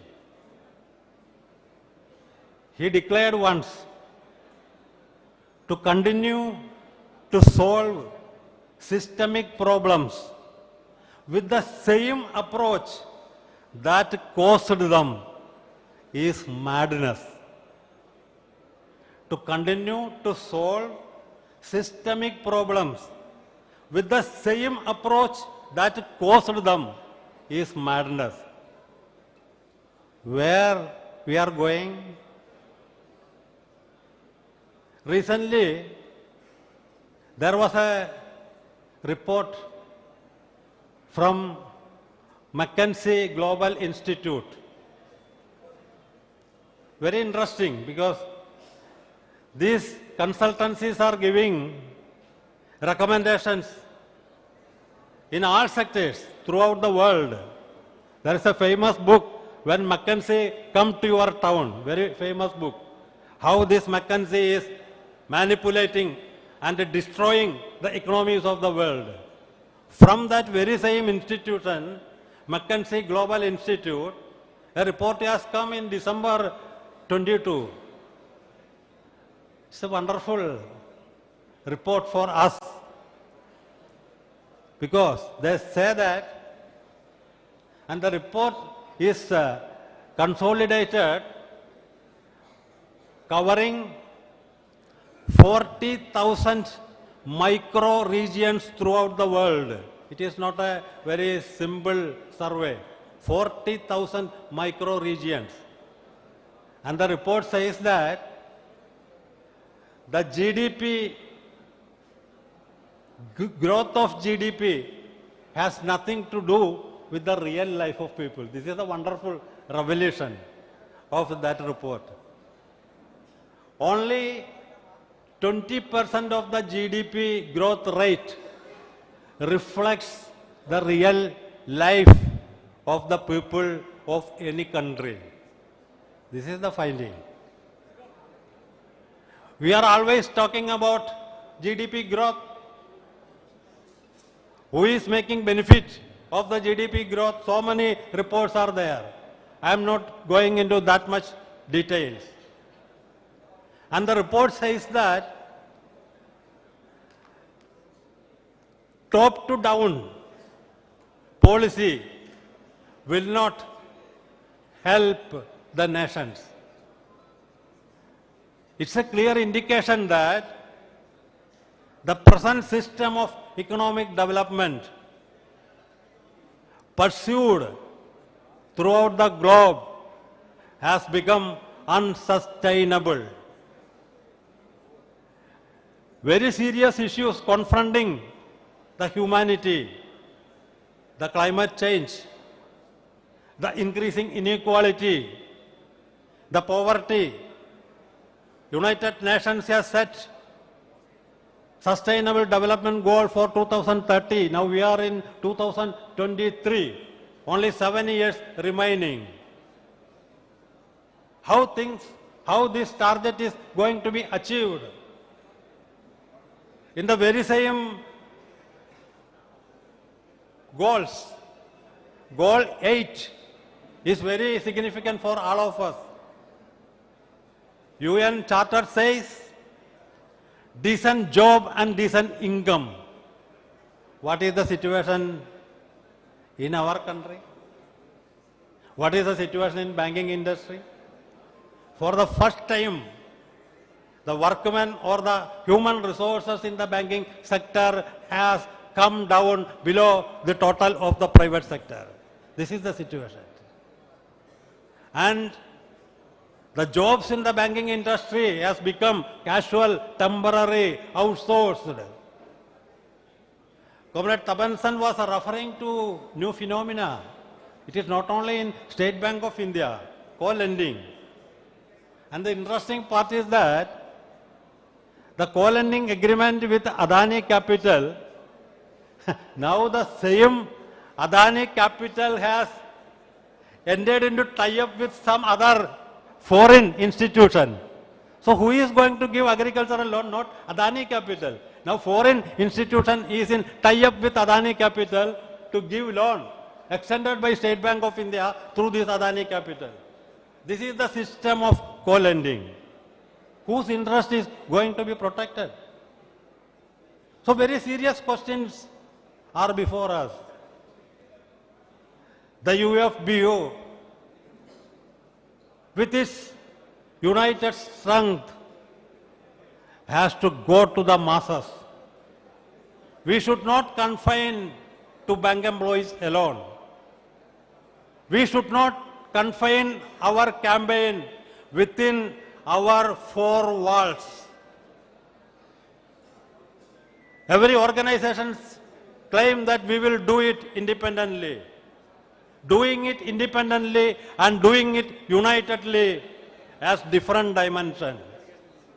If the united strength of the bank employees movement is unleashed to the streets of the country, definitely there will be change. We can protect the public sector bank for the benefit of the common people of this country and for the sovereignty of our country. We are entering the 76th Independence Day. When we conclude our conference, we are entering that phase. This conference will definitely deliberate seriously on these lines, and our respected organizations inside UFBU will also we will collectively, unitedly, we will discuss the issue and we will strengthen our unity and we will come with more intensified campaign and struggles in the days to come to protect our life and livelihood of the country. With this, I request Comrade Srikant Misra, we were waiting for you. It is a time gap arrangement, I was here. I request Comrade Srikant Misra, General Secretary, All India Insurance Employees Association, to greet our conference.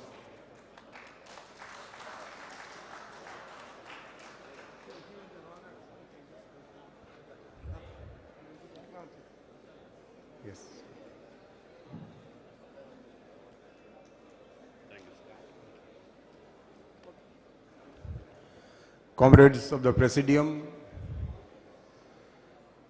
the inaugurator of the 11th National Conference of Bank Employees Federation of India, Comrade Tapan Sen,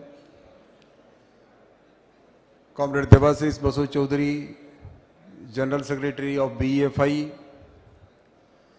the leadership of BEFI and the dais, the leadership of different fraternal trade unions, and my dear comrade delegates, observers, friends and friends from the media. First of all, I convey revolutionary greetings to all of you on my personal behalf and on behalf of the All India Insurance Employees Association on the occasion of the historic 11th conference, National Conference of the BFI. Now, before I formally greet your conference, I think a sincere apology is in due. In fact, my flight was on time. I landed at sharp at 9:10 in Chennai airport. We came out of the airport by 9:30, but by the time we came out, we were in for a surprise. The comrades who were waiting me outside the airport, they had committed a mistake of taking a small car to the airport. They had committed a mistake of taking a small car because our car, technically, it was claimed by the traffic police for having violated the traffic rules.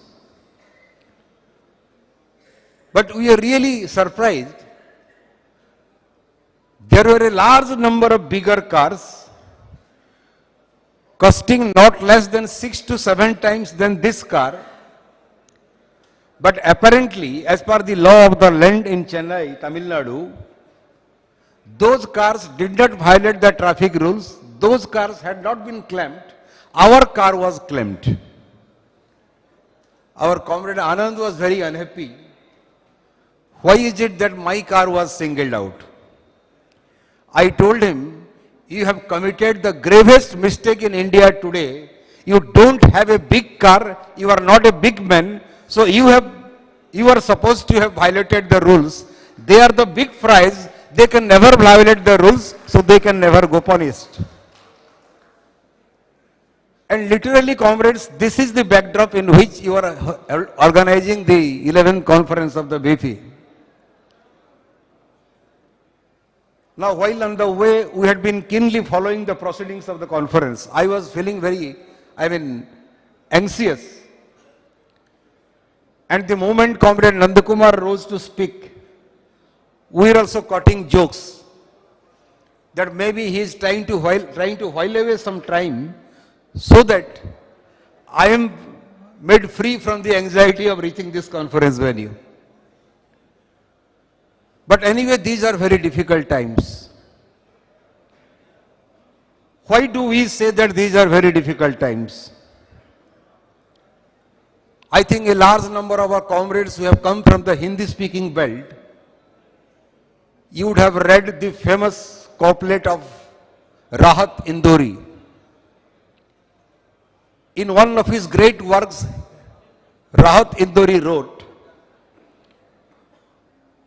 झूठों ने झूठों से कहा कि सच बोलो, पर the benefit of our comrades from South, I'll translate.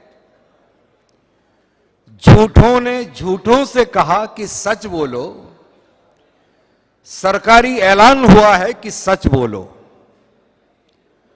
घर के अंदर झूठों की एक मंडी है, दरवाजे पर लिखा है कि सच बोलो। झूठों ने झूठों से कहा कि सच बोलो। One bunch of liars, they are advising the other bunch of liars, you have to the truth and the truth alone. There is a veritable market inside the house. There is a veritable market of falsehood inside the room. But on the walls, a board has been pasted. You have to speak truth and truth alone. So this is the age. This is the new India. This is the time when we are congregated here to organize the 11th National Conference of the Befi. And this is the age not only of those who indulge in downright falsehood. This is the age of those also, or this is the age of the great scientists also. One scientist gives you a equation, a plus b into bracket square, वो extra 2ab कहाँ से आ रहा है? You know, ना? One scientist wants you to believe that he can make tea straight out of the waters in the drain by converting the waters of the drain into gas. This is the age of a great worthy scientist. When the scientist makes you believe if there are clouds in the sky, then even the clouds, the radars cannot detect the fighter jets. So that is the most opportune moment where you can launch a savage attack on Pakistan on any foreign soil. And this is also the days, these are also the days of the great economists. One economist, a great economist, he happens to be the chief minister of a very important state. And he says, if bank employees, insurance employees, BSNL employees, or for that matter workers in the unorganized sector in New India, if they are forced to sell out 150 rupees for 1 kilo of tomato, this is not because of the foolhardiness, inefficiency and ineptitude of the powers that be, the government that is in power today, but this is because of tomato jihad by one particular community in India. So these are the days not only of great mathematicians, these are the days not only of great scientists, these are the days also of great philosophers, great historians, great economists and great political scientists. And when these greats are ruling India today, we are being told that the public sector is born to die.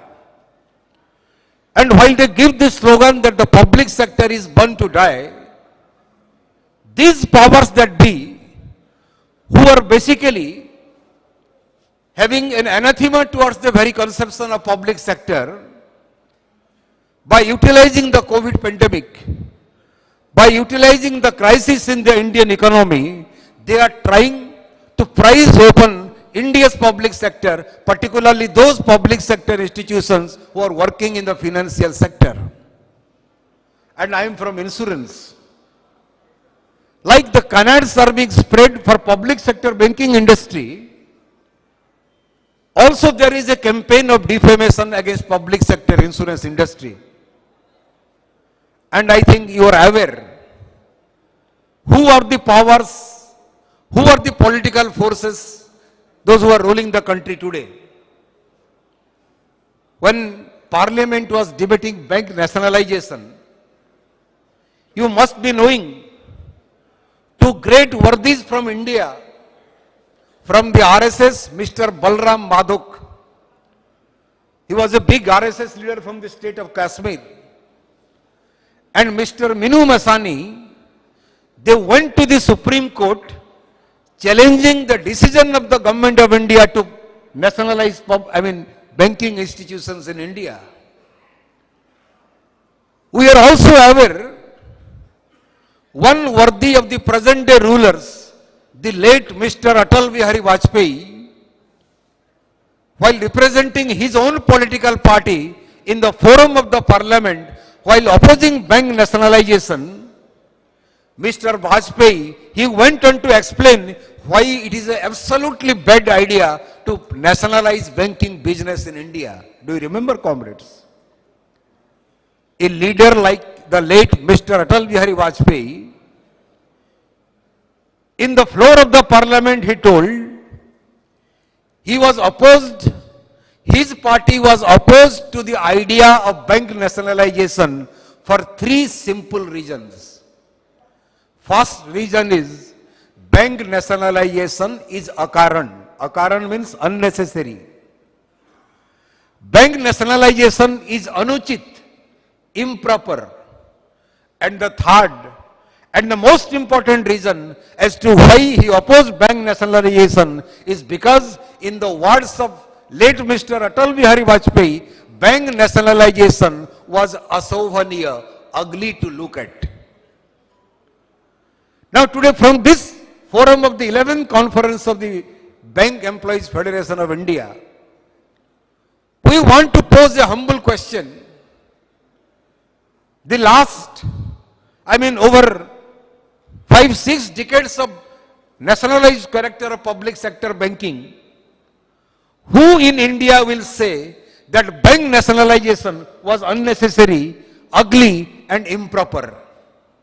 Today, in spite of the fact that the world is going through a severe economic recessionary trends, in spite of the fact that the world witnessed a grave capitalist crisis in the year 2008-2009, India's banking sector remained quite unscathed, quite unaffected. It is because banking in India, predominantly, it was in the domain of the public sector. In the year 2022-23,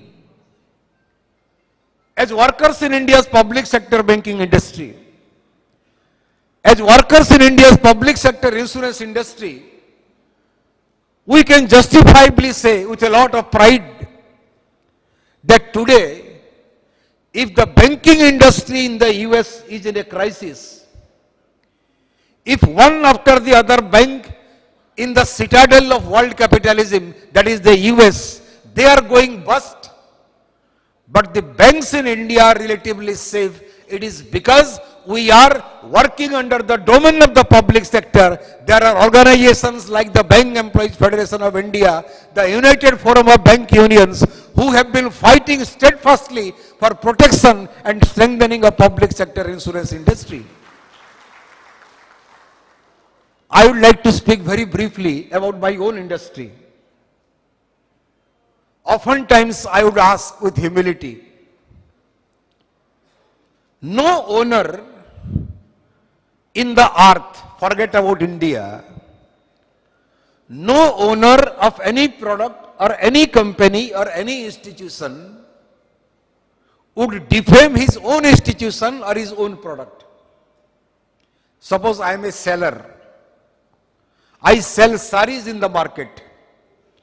Can you expect me to say that I will ask my clients, you purchase my saris because these are the worst saris available in the market? But in New India, you have a ruling class who are defaming their very own institutions. The Pradhan Sevak of India, when he goes abroad, he says that banking industry is not doing well because Indian banking has gone lazy. I don't know how far Indian banks or public sector banks have they gone lazy. I would share my own experience. I am having 2 credit cards, one from the SBI, the other from the HDFC Bank. When I changed my residence in Hyderabad, I wanted to change my address in my credit card account. It took me less than 1.5 minutes to change my address through the mobile application of State Bank of India. HDFC Bank, supposedly one of the biggest private sector banks in India. There is no discussion of the finance ministry where you will not be seeing the chief of the HDFC Bank by the side of our honorable finance minister. Just hold your breath, my dear comrades. I am not telling you any instance out of any comic scene of a movie. This is my own hard-earned experience. It took me 1.5 years, more than 10 visits to different branches of the HDFC Bank to get my address changed in my credit card account. And today public sector banks are being defamed by saying that the public sector banks, they have become absolutely lazy. And similar is the story against the public sector insurance industry in India today. The ruling class want you to believe that the public sector is born to die. Recently, 2 days back, I think day before yesterday, the Life Insurance Corporation of India, it had its board meeting. The accounts of the LIC were finalized. And the Life Insurance Corporation of India, in its latest financial results, they have shown the LIC was established in the year 1956 with a meager equity capital of 5 crore. 5 crore. In the year 2011, we did not ask for a single pie from the government of India because LIC absolutely did not require any additional capital. The LIC management did not ask for a single pie from the government. Without even asking for it, LIC was forced to raise its equity capital from 5 crore to 100 crore. The argument that was given was, any private company that wants to set up its own business, they must have a minimum equity capital of 100 crore. So if LIC is allowed to go with 5 crore, there will be no level playing field. We were asked to increase our capital from 5 to 100 crore.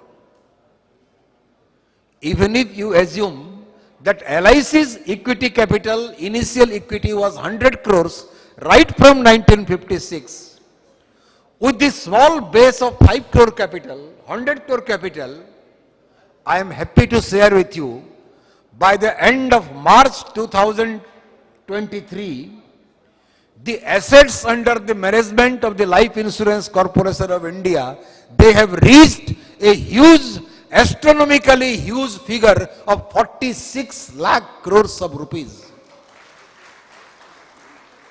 Now, which institution, whether in the public sector or in the domain of the private sector, they can claim that they have the capacity to grow from an institution with a mere 5 crore of equity capital to an institution with an astronomically huge asset base of 46 lakh crores rupees.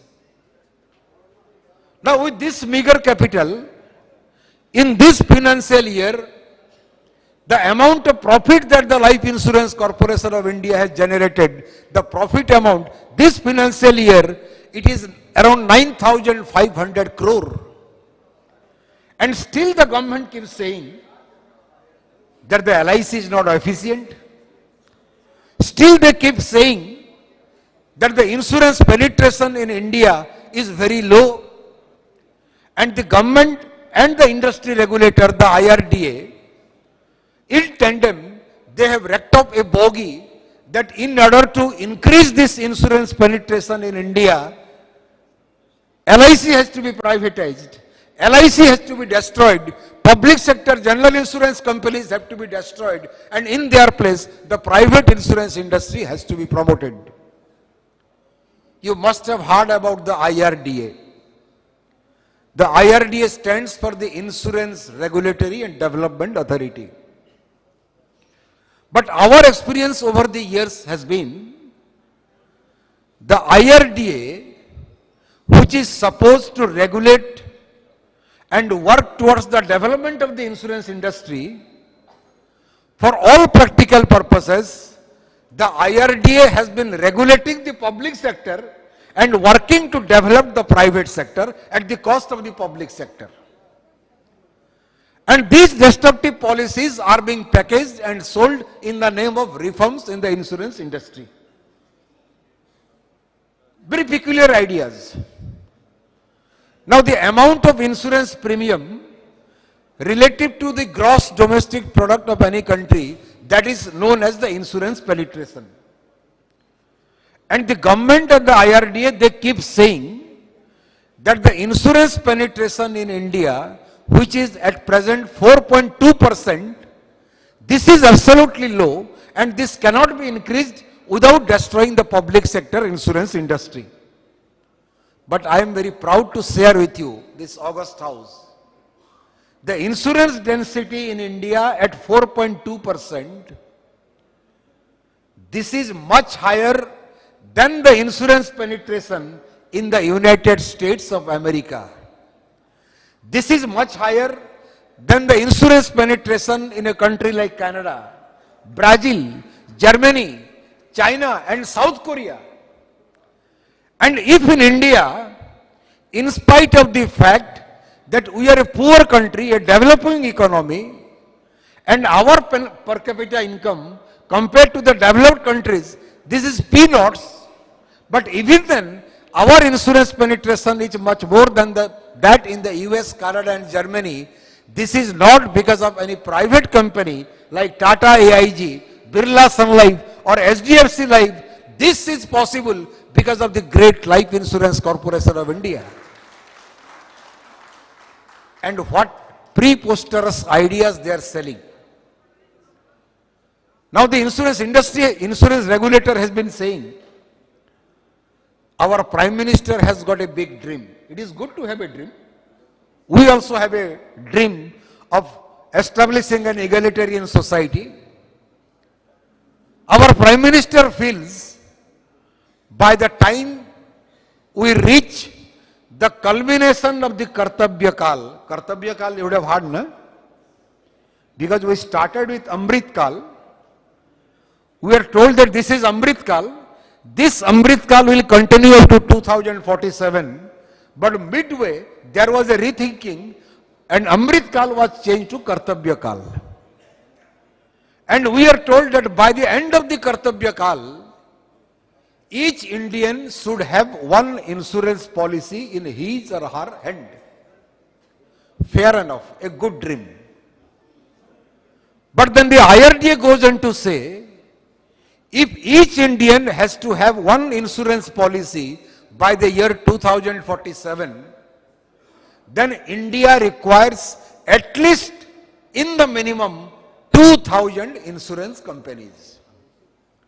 Now we have 24 life insurance companies in the life sector, around 32 insurance companies in the general insurance sector. Total around 60 insurance companies are there in India. And the regulator says, if each Indian has to have one insurance policy in his or her own hand, India needs at least 2,000 insurance companies.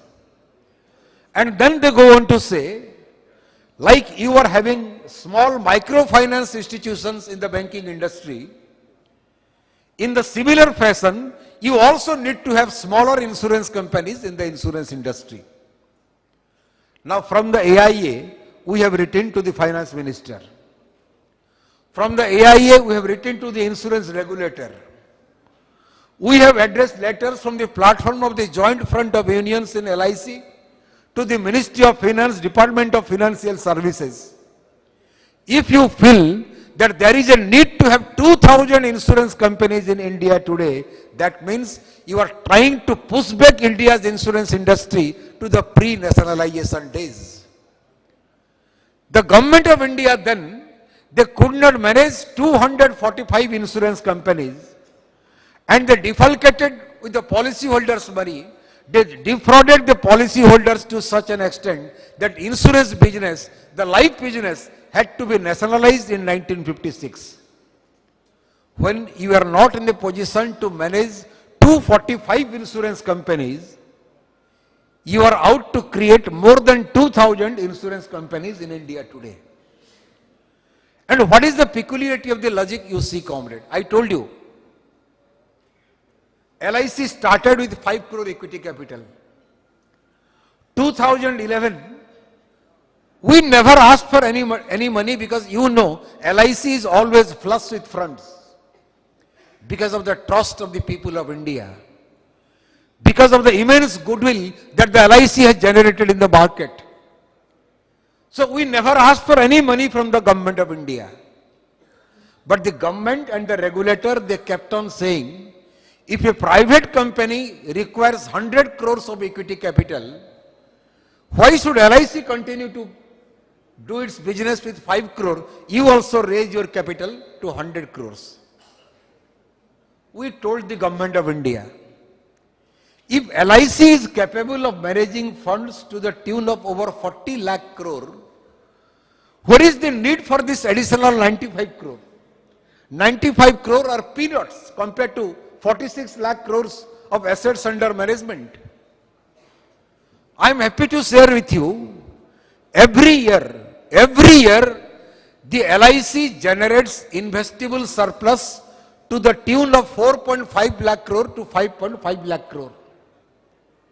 We told the government, if we are capable of generating around 5.5 lakh crore investable surplus every year, what is the need for this additional 95 crore of capital? The LIC was forced to raise its equity capital from 5 to 100 crore.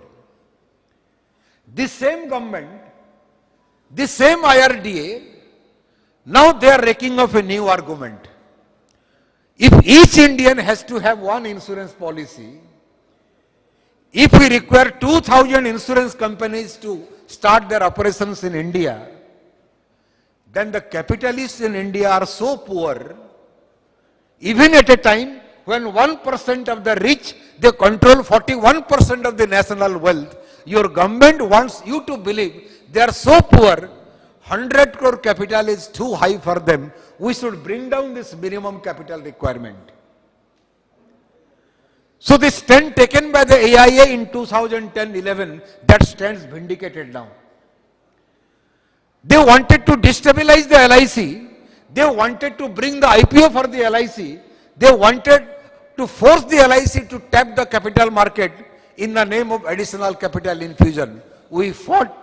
You supported to our movement. We became victorious. They could not destroy the LIC, but now they have raked up the new argument that in order to increase insurance penetration, if we have to bring more insurance companies, the minimum capital, this has to be brought down from 100 crore. And the funniest part of the argument, LIC is created by an act of parliament. Public sector banks, they are created by an act of parliament. And this is the avowed understanding of India's struggle for independence. When we fought against British colonial forces, when we wanted to be self-reliant, the idea of the public sector was developed keeping one important fact in mind.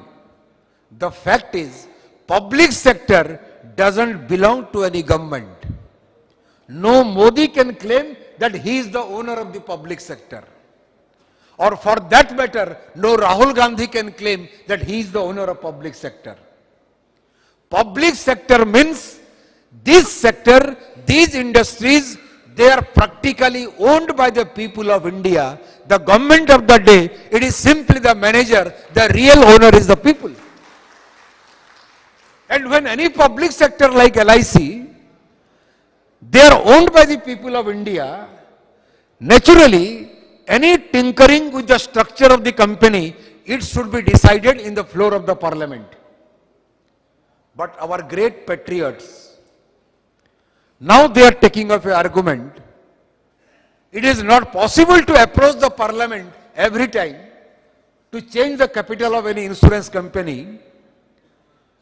the regulator, the chairman of the insurance regulator, IRDA, he is the most capable man. He can decide what is the required amount of capital if the owner is Comrade Nandakumar. What is the amount of capital that is required if the owner is Comrade Pradeep Biswas? What is the amount of capital that is required if the owner is Comrade Devasis Vasu Chaudhary? So Parliament will not decide the minimum capital that is required to set up an insurance company. One individual, the chairman of the IRDA, he will decide what is the required amount of capital that is to be provided for setting up an insurance company. The biggest danger is public sector that is being thrown away from public scrutiny, from the domain of parliamentary scrutiny, and this is being left at the mercy of the whims and fancy of one particular gentleman. This is New India. Insurance industry, we have something like called the solvency ratio. I think solvency ratio, this is the insurance equivalent of capital adequacy norms. That is how it can best be described. Now, in order that an insurance company doesn't falter on its policy payments, some minimum reserves are to be kept. And this reserve is known as the solvency margin. Right from 1999-2000, when insurance sector was opened up, we kept on arguing before the management then, we kept on arguing before the ministry, Government of India, there is no need for any solvency margin for the LIC. Why? Because LIC is a publicly owned institution. And the policies issued by the LIC, they carry the guarantee of the Government of India, which is technically known as the sovereign guarantee. Now, when any assurance, any promise, it is backed by the Government of India, there is no need for any additional capital. And the second point is, comrade, which institution requires a guarantee? We are proud, all of us, including the people of India, we have created such a great, wonderful institution called the Life Insurance Corporation of India, that the LIC, proudly I would say, it not only rescues the stock market when it is in crisis. Apart from rescuing the stock market when it is in crisis, the LIC also rescues the Government of India itself when the Government of India itself is in crisis. With justifiable pride, I would say, LIC alone, it contributes almost 1/4 to the Government of India's public borrowing program. We told the government then, we have been telling the government right now also, if LIC can contribute more than 1/4 to the public borrowing program of the Government of India, if LIC can protect the economic sovereignty of the Indian nation as a whole, where is the reason to make separate provisions of solvency margin for the LIC of India? And yesterday one joke has been doing the rounds. You would have heard the Pradhan Sevak replying to the debate on the no confidence motion that was moved in Parliament. You heard, no? He spoke for 2.5 hours almost. We are told that it exceeded the length of time of Lal Bahadur Shastri also. And with justifiable pride I am sharing with you, you would have heard the Prime Minister talking about the virtues of the LIC in the no confidence motion. So our comrades in insurance, now they have started cutting jokes. LIC is such a great institution, it not only rescues the capital market, it not only rescues the government, it has also the capacity to rescue a Prime Minister who has got a 56-inch Sena, and he also has to take recourse to the Life Insurance Corporation to save his government. Where is the need for the LIC to have 150% solvency margin? Now the same government, same IRD have been saying 150% solvency margin, this is too high, this is not required. This has become a problem for the private players. We have to bring down the solvency margin from 150% to something less than that. I mean, if you are a private player, if you score a 4 or 6, chauka agar chakka maar diya, it will be entered as a positive entry. If you are a public sector, if you score a 4 or a 6, it will be entered as a negative entry. And now one peculiar argument they have taken up, the latest, like there is mobility in the mobile telephony sector. If you are not satisfied with the services of one particular mobile telecom company, you have the liberty of transferring your services from one company to the other. And now the government and the IRDA, they have been saying, insurance industry was thrown open to foreign and private capital in 1999. The first private company started doing its business in India in October 2020. Till then, since 1999-2000 till now, in spite of all the machinations of the government, in spite of all the machinations of our detractors, in spite of all the allurements of the private industry, we are proud as workers of public sector insurance industry, even more than almost 2.5 decades of competition in the insurance industry, the LIC continues to be the dominant player in the insurance industry with a market share of almost 70%. And this is something absolutely fantastic. In no country, the public sector insurance industry commands a market share of around 65 to 70%. In China, the biggest life insurance company, the state-owned China Life, it enjoys a market share of 32%. Why to speak of the Life Insurance Corporation of India? In spite of the fact that Air India was sold to the Tatas in India, even though the Tatas own Air India, Air Asia and Vistara, even then the total market share of the Tatas in civil aviation, it doesn't exceed 30%. But even after 3 long decades of competition in public sector insurance industry, the LIC, it continues to retain a market share of around 65 to 70%. So the government has come out with a novel idea. Now they are going to introduce, mobility in the insurance industry, portability in the insurance industry. One policy holder, if he wants, he can go for portability of his agent. He can switch his loyalty from one agent to another agent.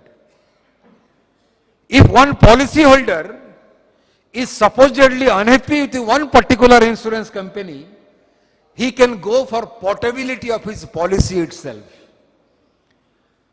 And I would recommend, if you would not have watched, there is a very good Hollywood movie, very old movie, The Rainmaker, and the book was written by John Grisham. That book gives some interesting account as to how the private insurance industry, they give allurements and enticements to the policy holders to switch their loyalty from one insurance company to another insurance company. Now because the LIC could not be weakened for all these years, even in spite of the competition being fair, now there are attempts being made by the government of India in cahoots with the insurance regulator to sneak in these provisions of ensuring portability of insurance agents, portability of insurance companies and insurance policies. Now if you would observe, like they are trying to destroy public sector banking, these measures are aimed at destroying public sector insurance industry in India. Because the way through the reforms process, they wanted to convert mass banking into class banking, Similar attempts are being made to take insurance from out of the purview of the masses to the purview of the classes, so that the capitalist class in India, the multinational companies, they are in a position to make a fast buck out of it. And these are being sold in the name of insurance reforms. But we are confident, whether the ruling classes of India, they support public sector or not, we are immensely thankful to the people of India, the humble Indian citizens. In spite of all the conspiracies, the people of India, they have stood solidly behind public sector banks, behind public sector insurance companies. As a result of which, even today, we are enjoying the largest market share in India today.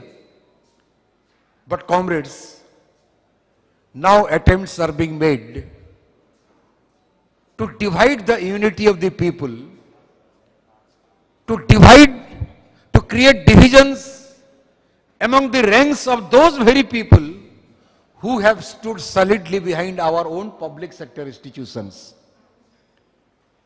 I would just tell you two simple incidents and come to my refrain. Once our delegation met our Honorable Finance Minister in this city of Chennai. Our issue was different. And that delegation was not only a AIA delegation, that delegation consisted of representatives from all classes of employees, including officers. The moment the finance minister looked at our delegation, she flared off. And she told, "You communists have made life hell for me in public sector insurance industry." I don't know who was a communist in that delegation.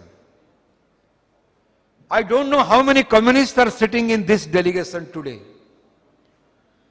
But the fact of the matter is that since the trade union movement in insurance industry is not allowing the government of the day to have its way in the public sector insurance industry, you are being branded as communists. The late Mr. Arun Jaitley, who was the finance minister, who was the law minister at one point of time, while addressing a meeting of his supporters belonging to the insurance industry, he was giving them a clarion call. The public sector insurance industry is under the clutch of the communists. He spoke in Hindi. Insurance industry साम्यवादियों के दायरे में है. आपका responsibility है, you have to free the public sector insurance industry from the clutch of the communists. Very recently, hardly 1 week ago, our pensioner comrades, they met our Honorable Finance Minister in another delegation. She gave a patient hearing to their representation. After listening to them, again she quoted that the insurance industry, the left unions, they have vitiated the atmosphere. How do you react to this? How do you react to this?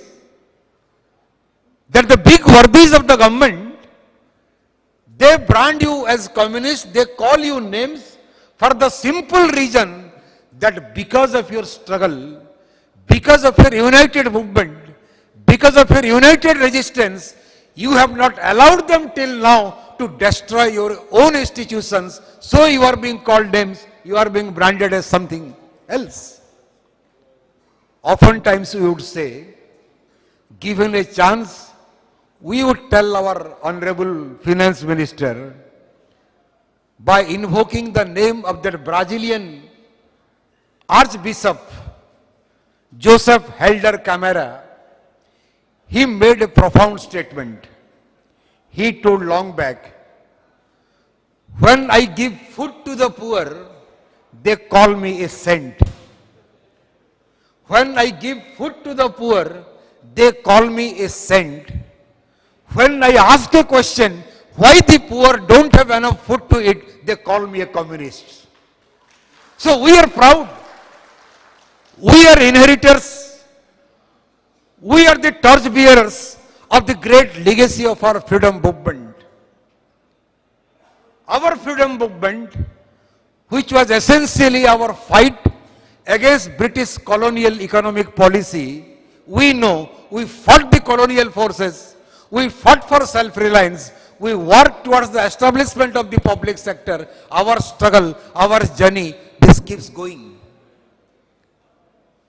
But 2 days back, I am telling you, I don't know what is the position in banking industry.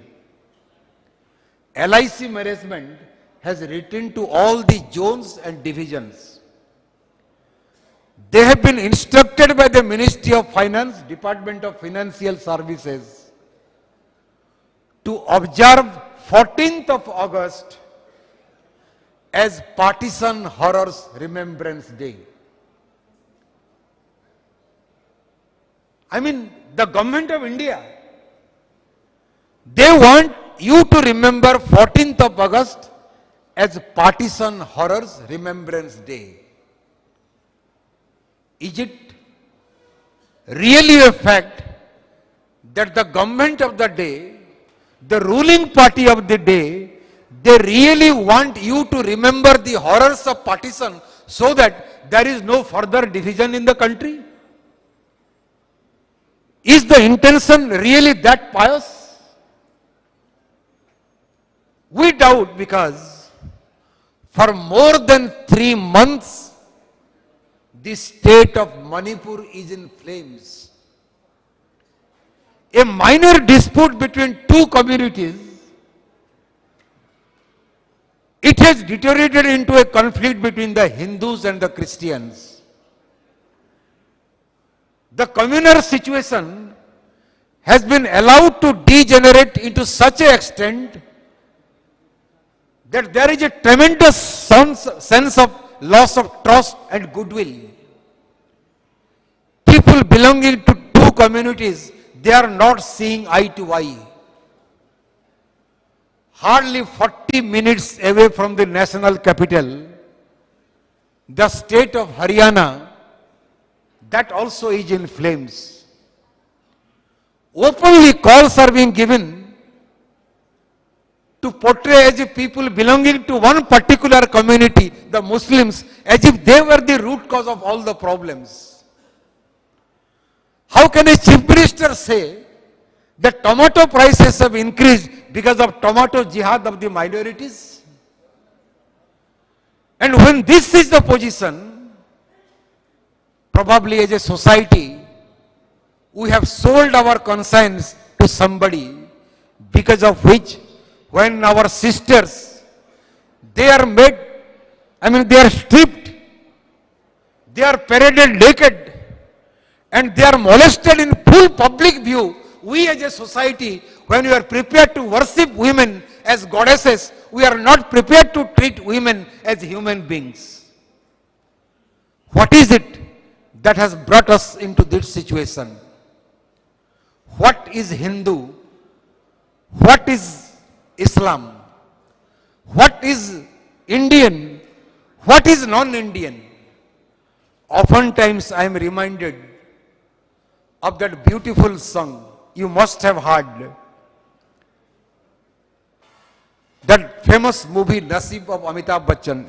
That song you would have heard, Jan Jani Janardhan. You have heard, no? Especially comrades from Hindi speaking states. What does come after Jan Jani Janardhan? The famous line, Tararam Pam Pam Pam. I would ask you, this Tararam Pam Pam, whether this is Hindu or Muslim, comrade, you tell me. Whether this Tararam Pam Pam, this is Indian or foreign. Whether this Tararam Pam Pam, this is Swadeshi or Videsi. There was a famous Hollywood music director, Hans J. Selter. He was Austrian by birth. Subsequently, he migrated to the US. He became a famous music director in Hollywood. And he gave a music direction. The name of the movie is Come September.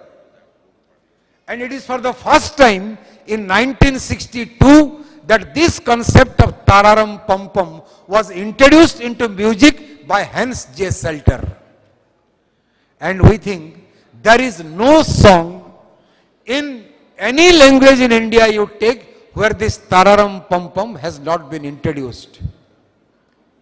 You would have heard of the famous song of Madhumati, Dil Tadap Tadap ke keh raha, Tu bhi aa bhi ja.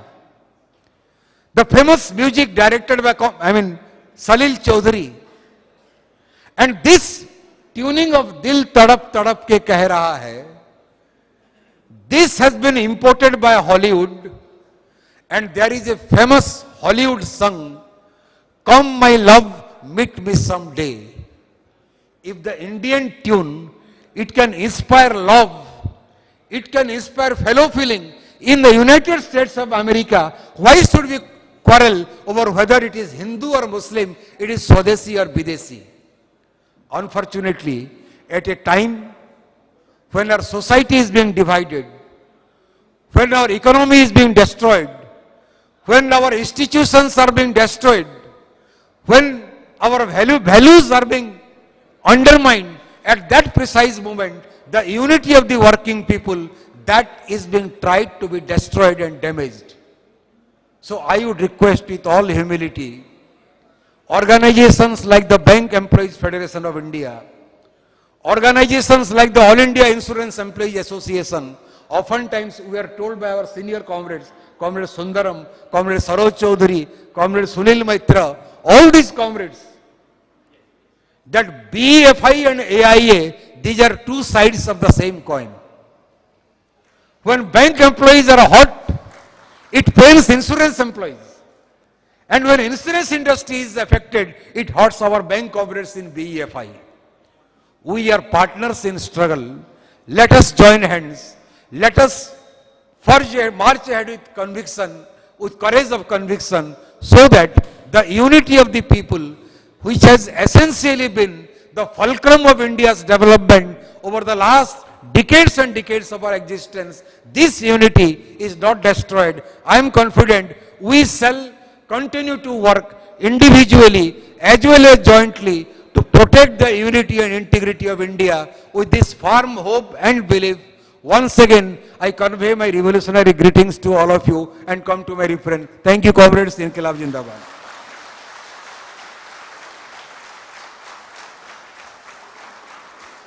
Thank you, Comrade Srikanth Misra. Now we are coming to the concluding part of the conference.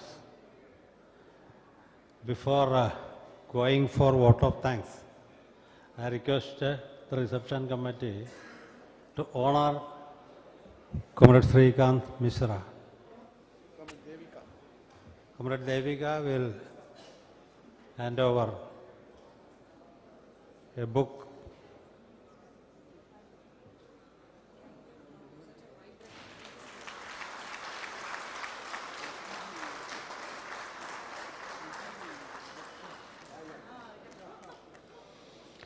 Okay, I request Comrade Devashish to propose vote of thanks.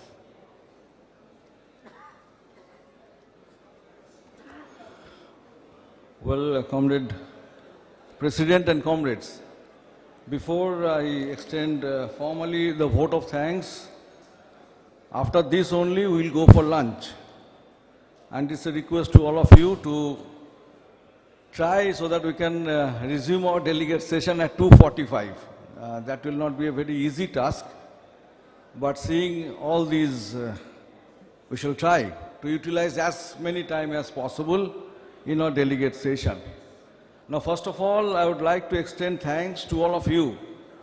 Those are sitting in front of me, delegates, observers, special observers, and other participants who are coming across all over the country to attend this 11th National Conference. And of course, we understand that initially there happened to be some difficulties for some of the participants coming over here, going to the hotel, getting the accommodations. Of course, some problems come up that we all understand.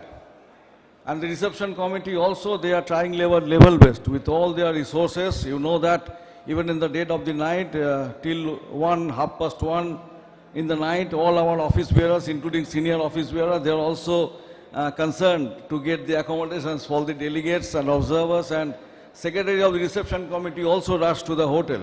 So these things come up. And the reception committee have assured that from today, it will be smooth and seamless. So let us hope for the better. So with all these difficulties, you are attending this conference. We are thankful to all of you. I extend my sincere greetings to our inaugurator, Comrade Tapan Sen, who has come all the way. And seeing the present situation, he himself preferred